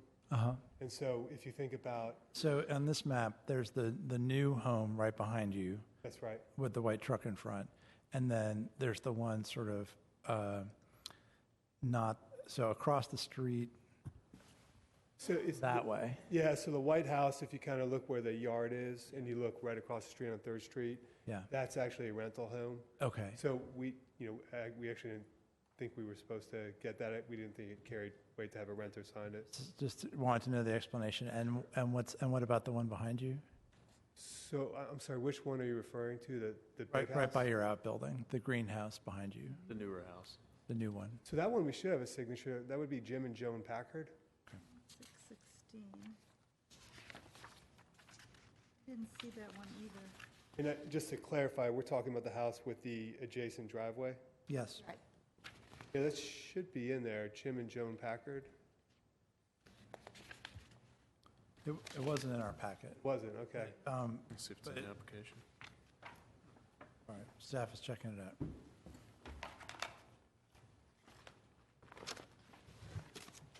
That was an important one, obviously, given the nature of the proximity, so I understand why you would be asking that question, at least in that packet there.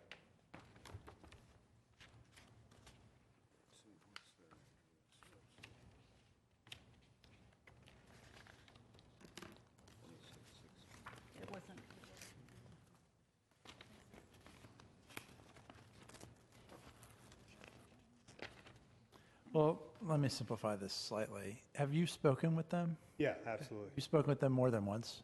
Absolutely. Show them the plans as well. And it's your recollection that you received their written consent and that you submitted it to the staff? Yes, I can assert to that. Under the circumstances, that's good enough for me. Okay, thank you. Thank you. Yes, we do have that. I see it right here. It must not have copied when we scanned this through, so I've got Right that to letter. believe you. Thank you. Any other questions? Very organized about the other questions. So the applicant? Thank you. Thank you.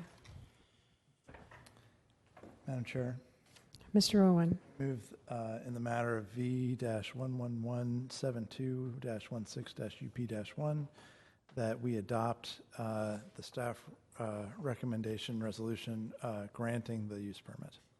Second. Moved by Mr. Owen, seconded by Mr. Smith. All those in favor? Aye. Aye. All guys have to stick together. Next case?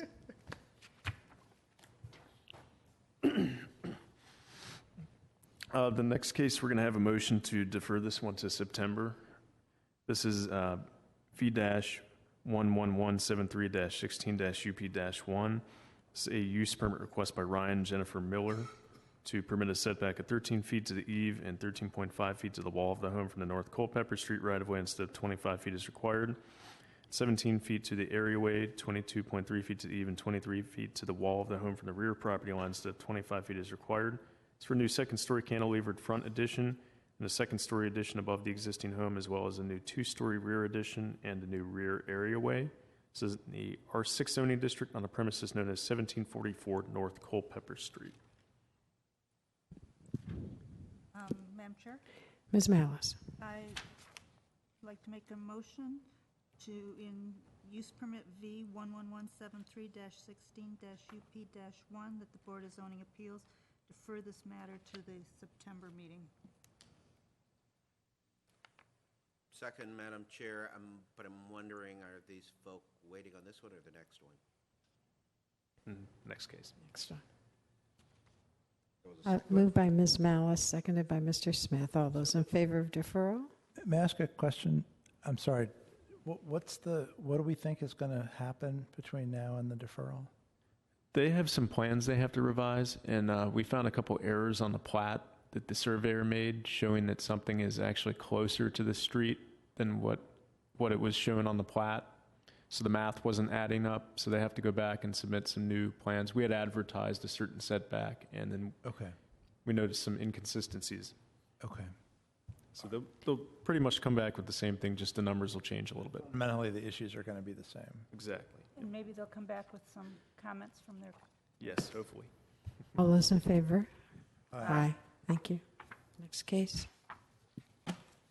Next case is V-11174-16-UP-1. This is a use permit request by Nancy Squires, and this is to permit a setback of 3.1 feet to the eave, 5.1 feet to the wall from the right side property line instead of 8 feet is required, and also an aggregate side yard of 13.2 feet instead of 18 feet is required. This is for a new 2.5 story right side addition. It's in the R6 zoning district on the premises known as 1605 North Danville Street. Questions for the staff? Madam Chair, essentially they're going straight back and not getting any closer than they... No, this is going into the side yard. Right. There's you can see on the aerial right here, that right side wall that's flat with the windows. Mm-hmm. I have a question for staff.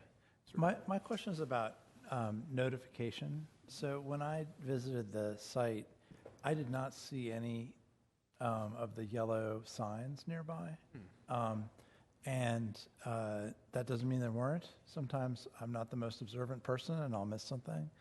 But I've noticed that as I tour around different of these sites on my tours, which, by the way, you can rack up a lot of points on Pokemon Go when you're touring BZA sites.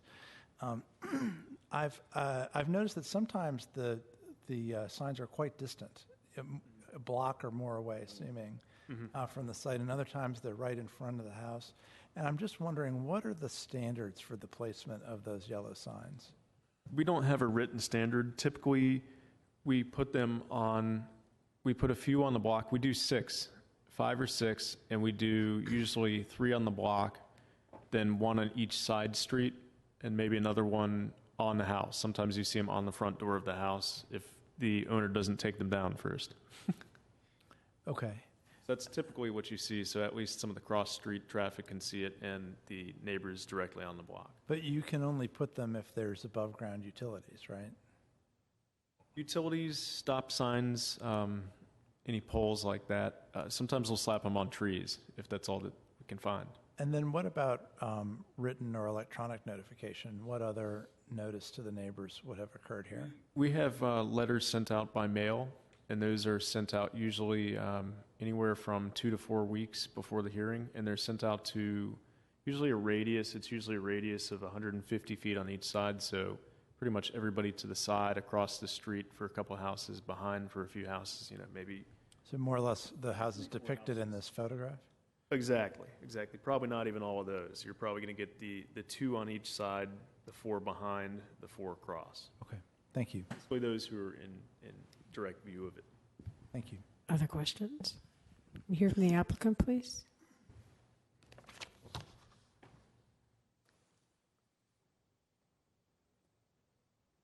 Hello, I'm Jay Schlotty. I'm a contractor working with Nancy Squires on this project.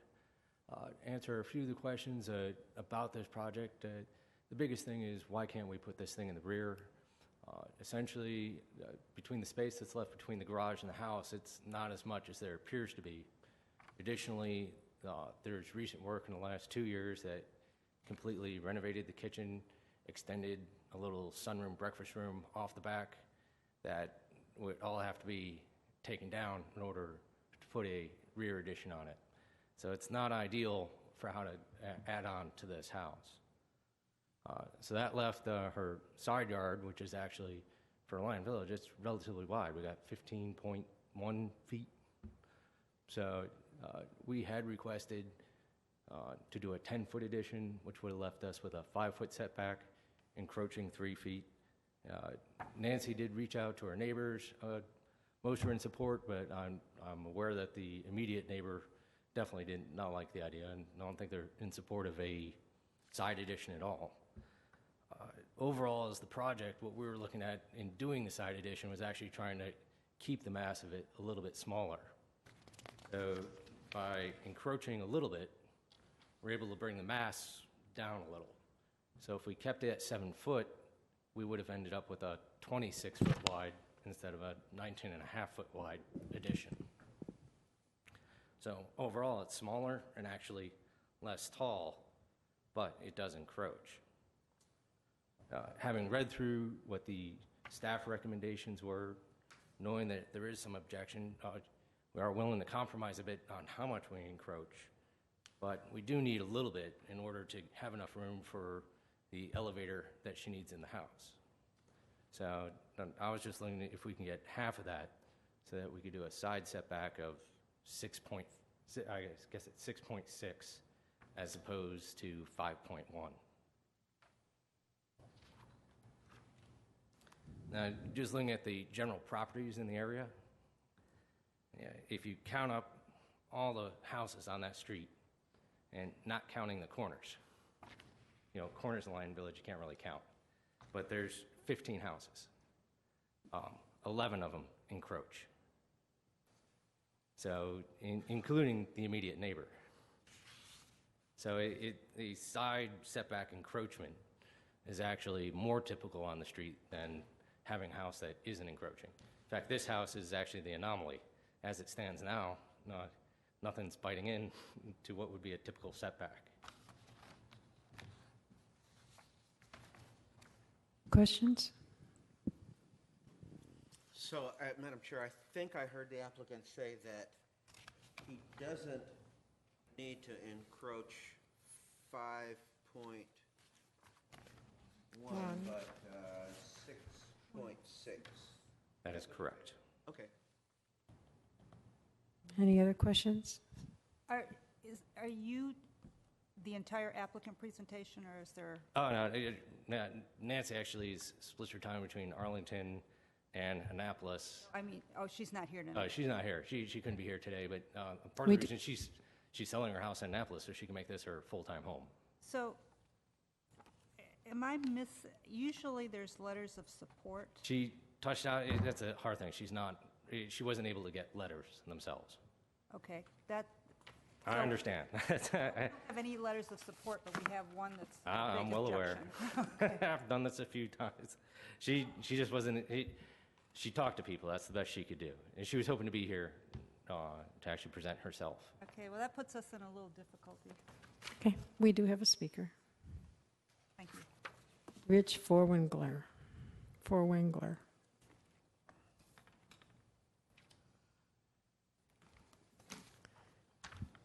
Yes, hi, good evening.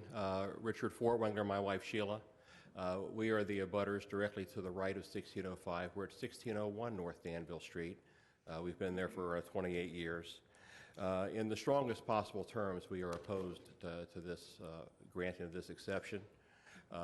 What we would be talking about with this addition would be, if you can imagine for yourselves if you were sitting in our house and you were looking in a space closer than we are between each other. We would have a 35-foot wall going straight up. We would be 20 feet to the side. Then we would have a 4-foot stoop. Then we would have a set of steps and an additional door that would be on the side. This is, just an ill-conceived and really inappropriate proposal. I want to speak to the fact the encroachments that gentleman just mentioned. Those are the result of the fact that none of those encroachments were the result of any exceptions. That's where the houses were originally built in the 1920s. They've been sitting there with this spatial relationship. The houses and all of the neighbors that live in those houses were close together already, but we've been living in this situation now for these many years. Unfortunately, the applicant decided a couple of years ago to renovate her kitchen in the back. Well, at the time, they could have easily done their 2-story addition or done whatever they needed to do in the back. For whatever reason, they chose not to do so. And so now we're faced with the fact that they want to encroach on our property or on our quiet enjoyment of our privacy in order to do that. Now, if you look, again, up and down the block, you'll see that all of the houses, again, sitting where they are, even the tear-downs we've had, none have asked for an exception. 2 in the staff report were a couple of blocks down, and those were a situation where there was a setback, then there was the neighbor's driveway, then there was the house, so there was additional space. So I'm happy to answer any questions you may have. I'll assume that you read the comment letter that we've provided. Yes, thank you. Thank you. Questions for the speaker? Yes. One question of the Mr. Let me see, Fortwengler.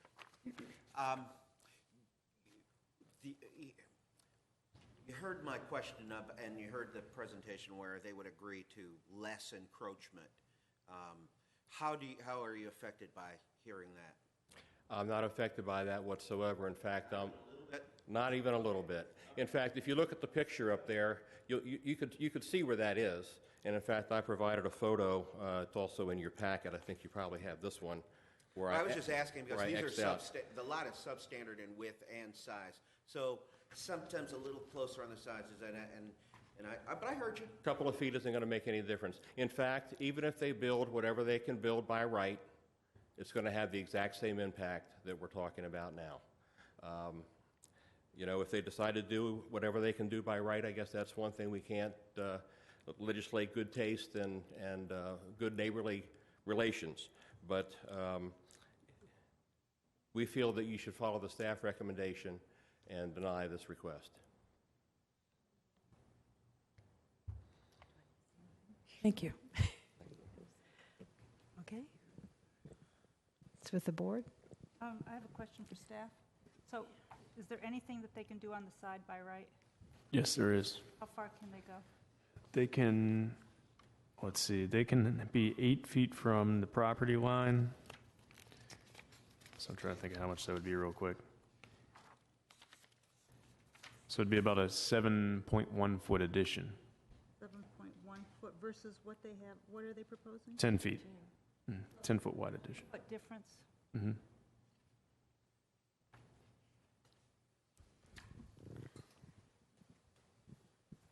I think from my point of view, unless it was perhaps one story, it's just a massive wall. And whether it's a foot or 2 feet is less of an issue.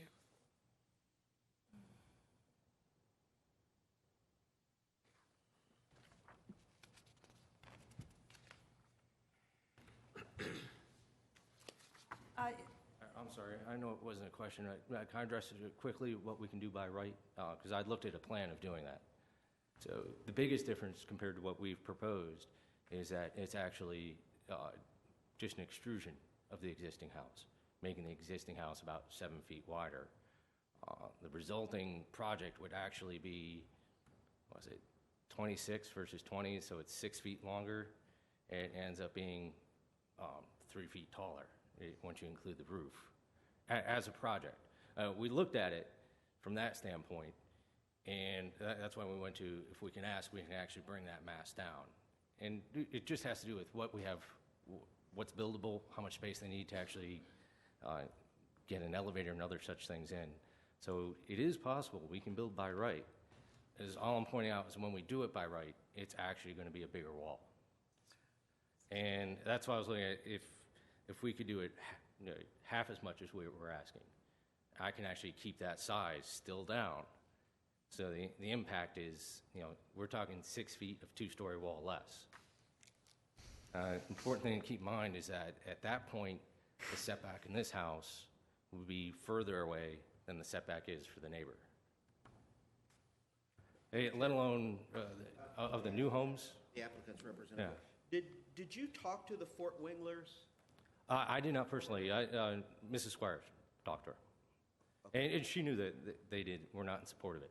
And I'm aware they're not in support of any side addition. Okay. So I'm looking at, if I'm looking at A side addition or B, the point I'm making is that B is actually less impactful. I understand it's not, we don't like to go against, I don't want to put something up that neighbors don't like. All my work is from neighbors liking the work. But this is actually the less impactful way to go.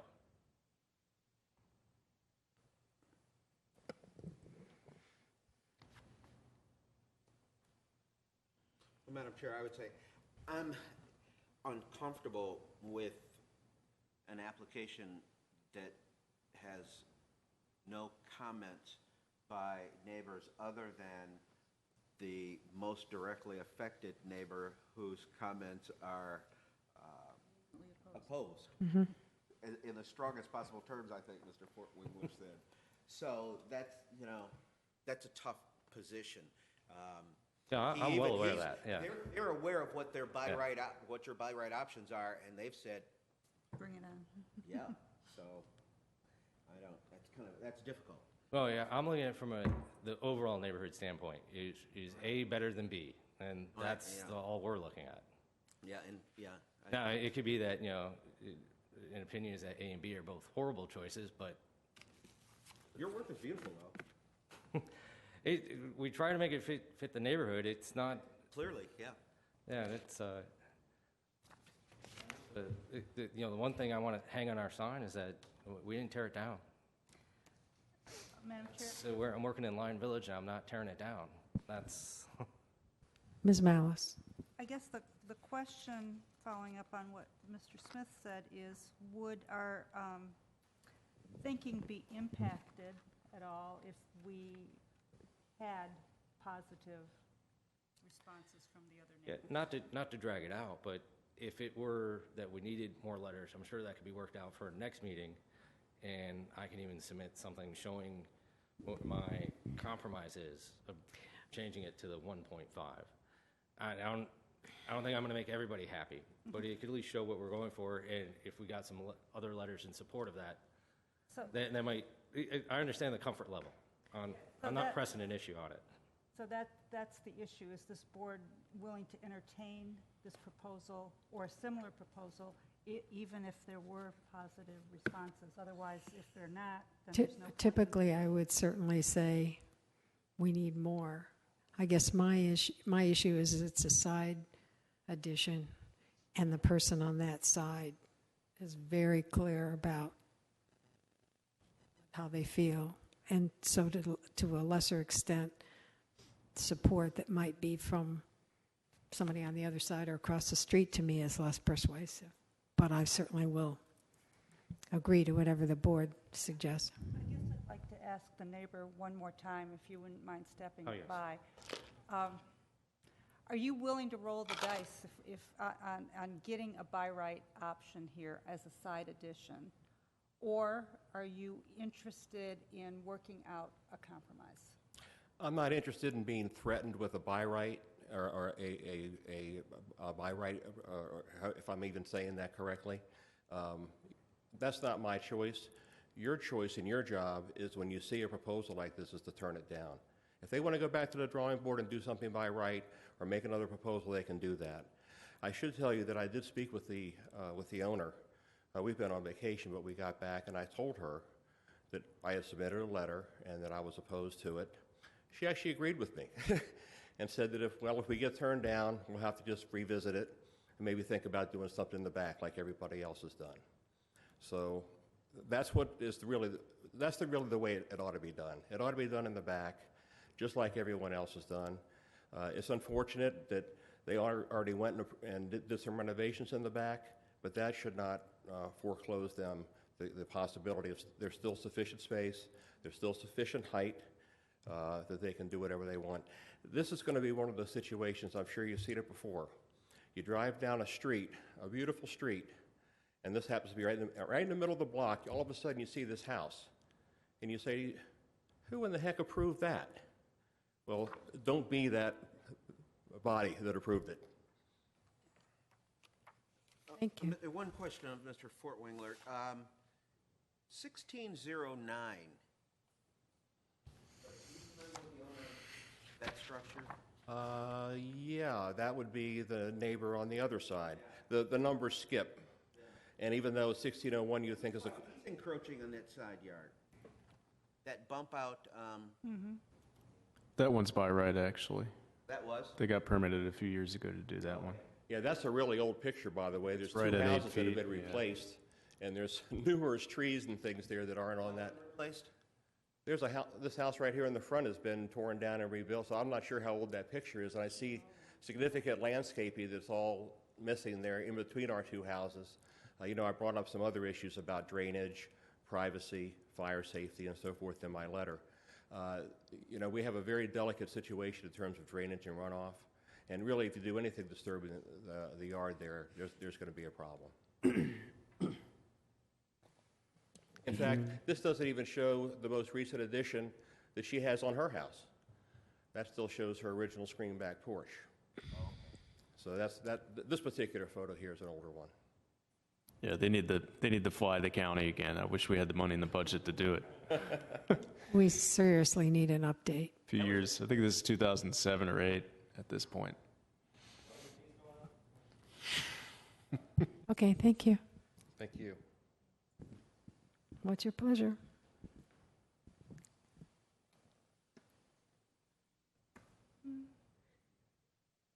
I got nothing.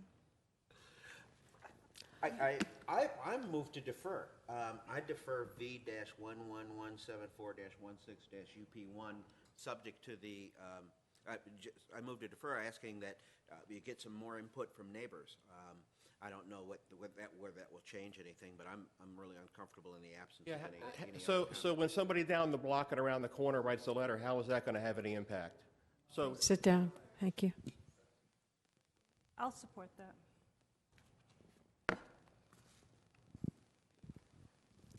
Was that a second? Okay.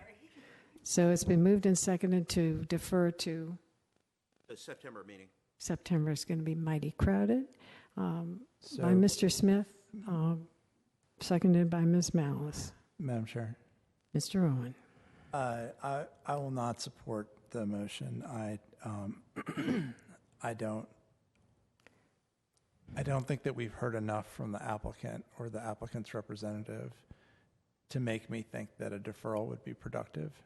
I feel like the information that we have, for me, I feel like I have the information I need to make a decision, and I don't think it would be productive based on what I've heard today. So I would oppose the motion. Okay, let's vote. All those in favor? Aye. Opposed? No. No. Tie fails. Next. I would like to make a motion. Mr. Owen. I move that we adopt the staff recommendation denying the use permit. I'll second. And just to be specific, in case V11174-16-UP-1, I move the staff resolution denying the use permit. Okay, moved by Mr. Owen, seconded by Ms. Freshman. All those in favor? Aye. 4-0. Thank you. Next case. Last case tonight is going to be a deferral and most likely a withdrawal next month, actually, we hope. This is V-11175-16-VA-1. This is a variance request by Arlington County Public Schools. This is to permit a setback of 42 feet from the center line of Patrick Henry Drive instead of 50 feet is required, and also 7 feet from the Patrick Henry Drive right-of-way instead of 25 feet is required. And this is for the placement of 2 new relocatable classroom trailers in the southeastern corner of the property. This is in the S3A zoning district on the premises known as 5800 Washington Boulevard. Madam Chair, Mr. Owen. I move that we defer item V-11175-16-VA-1 to the September 14th BZA hearing. Second. Moved by Mr. Owen, seconded by Ms. Malice. All those in favor? Aye. All right. Okay, so now we get to the business of the future. Yes. Do you want to do the motions for minutes and everything first and take care of those? Oh, sure. Let's do that. Do we have changes to the minutes, or do you move approval? Madam Chair, I had circulated a proposed change to one item on, these are unnumbered pages, but this is 4th page from the back.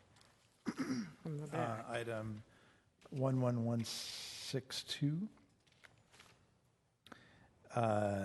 Just a clarification about that the amendment was a unanimous consent amendment, basically. So I circulated specific language so that the penultimate sentence in the 3rd paragraph would read, an amendment was proposed by Mr. Owen to remove the air conditioning units from the use permit request, which was adopted by unanimous consent. If that's agreeable to everyone. Madam Chair, I'd like to move approval of the minutes with that change. Second. Moved and seconded. All those in favor? Aye. Thank you. Mr. Naxa. All right, so have some news to tell you all. I will be leaving the county sometime within the next month, so this is probably my last meeting here with you all. Wow. My wife and I are going to be moving down to the Richmond area. I took a job with Chesterfield County as a planning administrator in their zoning office, so you're working on rezonings and some kind of larger scale cases than what I'm doing now.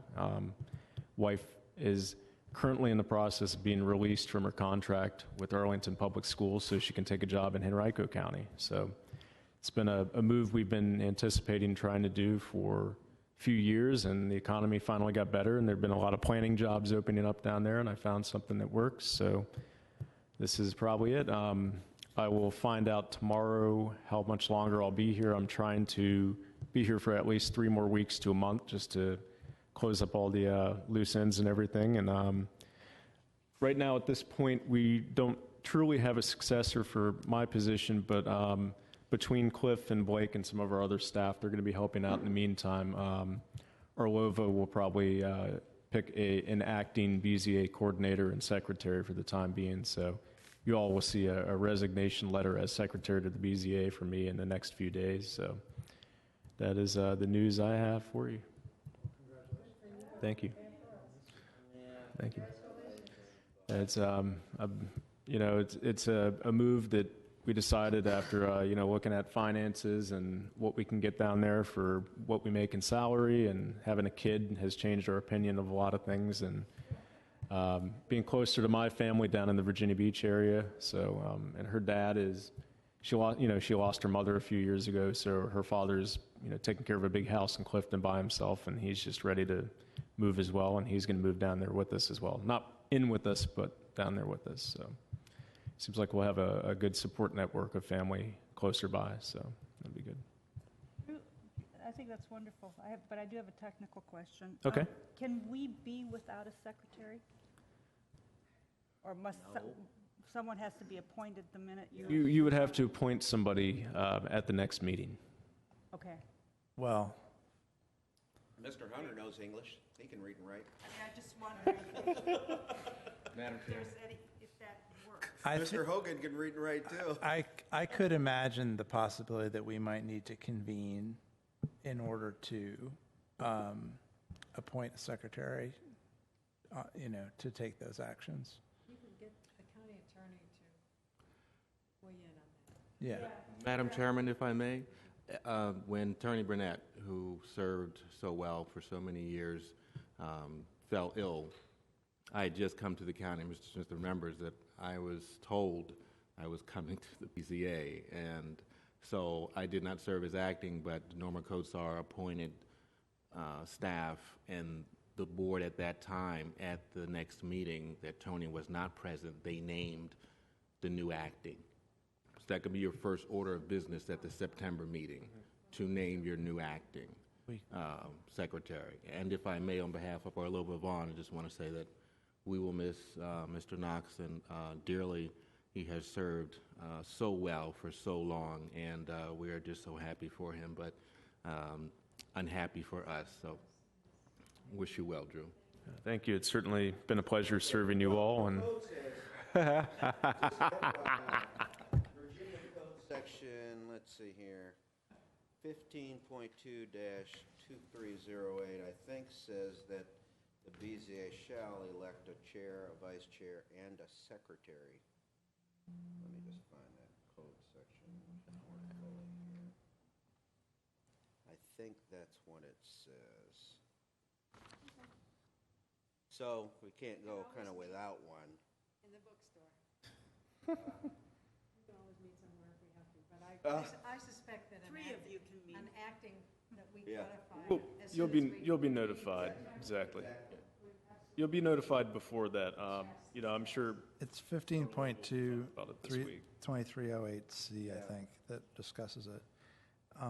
Anyway, I would just say that. Yeah, this is what it says: it shall establish a BZA or zoning, this jurisdiction, and shall consist of either 5 or 7 residents appointed by the circuit board for locality. Let's see, term of office shall be 5 years. The secretary of the board, okay.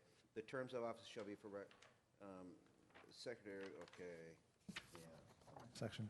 Anyway, I think that our chairman had it right, which is that what needs to happen is a consultation with the county attorney, and the county attorney will guide us. I will say, for me, it's not a big deal. Maybe it is for you guys, but it's not a big deal for me to convene for 5 minutes to appoint someone. So if we need to be but called if to we don't, convene, we'll just do the exactly. first thing. Is the county attorney the correct No. person that advises? Well, the zoning administrator will choose who she wants to take over the position, and then inform you all, and then you all Well, make it. as a that may be how it works in practice. Yes. Right, but that's not how it works in theory. How it works in theory is that we can choose whoever we want. That's true. That's absolutely. We're independent of. Sorry, you guys. We're independent of you guys. Love you to death, but So we don't have an attorney. Looks like somebody's in trouble then. when I served, before this, I served actually on the Industrial Development Authority, and we did have our own attorney who sometimes didn't give us the same advice as the county attorney. Well, we can't. They've said that. The Supreme Court has already weighed in on that. Anyway, We can't. while Anyway. Mr. Smith is scrolling through, would you like a paper copy? I have my paper copy if that would be more convenient. Anyway, I actually had meant to raise two topics about information that we get. So I don't know whether it would be better for me to just wait to a future meeting or do it in email, but one of them had to do with an underlying of some words I would like in the forms, in the staff reports, that the granting or denying is difficult to find. And so I was going to ask that those words be underlined. And the other was in the hockey rink case we had, there were no photographs provided of the backyard, so visiting the site was not really useful because I couldn't see into the back. And so I was going to suggest that when there's a backyard situation that we might put the wheels in motion to sort of expect that somehow we would get photographs. And I think, in fact, the application... They asked to check off. Can we go back and photograph them? They signed to say yes. And we should perhaps take them up on that for backyard things. So I'm willing to, having said what they are, what's your advice about, should I just wait till the next meeting and when whoever shows up to be our secretary is appointed, tell them? You know, we can pass on these notes tomorrow to the zoning administrator. For the reports, my suggestion is just in the recommendation section only, that the words denying and granting always be underlined. Gotcha. Very straightforward. Thank you. And again, congratulations and thanks to all of you for your help. The photos, I think we're probably going to have inspectors help out with those and go out earlier so they can take these a lot earlier so we can provide those in the packets, because a lot of times the report's already complete and I'm out there, the Friday before the meeting taking a lot of photos. So the inspectors, I think, are going to start helping us with that in the future anyway. They already are helping us with some of them. We can get them out there as soon as the applications come in. It may be more helpful for staff, making an analysis and writing a report as well as sending them to you. So Thank you. Change we might make. Drew, it's been a short time getting to work with you. I'm very sorry that it was not even a year. Yeah. It was definitely fun. We had some interesting cases that came through, and it was never a dull moment. I appreciate that. Oh yeah, we've seen just about everything you can imagine. In the hockey rink, I mean, that's... Didn't think I would see something like that. Yeah, for sure. We have some other great people here. So I saw your name on something from 2012. 2011 is when I became the acting after Tony left. And Marco was doing it he did it for a few months. Isaac did it for a few months as well, just kind of acting. He was here a few months. Yeah. Moved to Wisconsin or something, and Marco moved down to 7. Oh. So everybody moved. What is it about this job?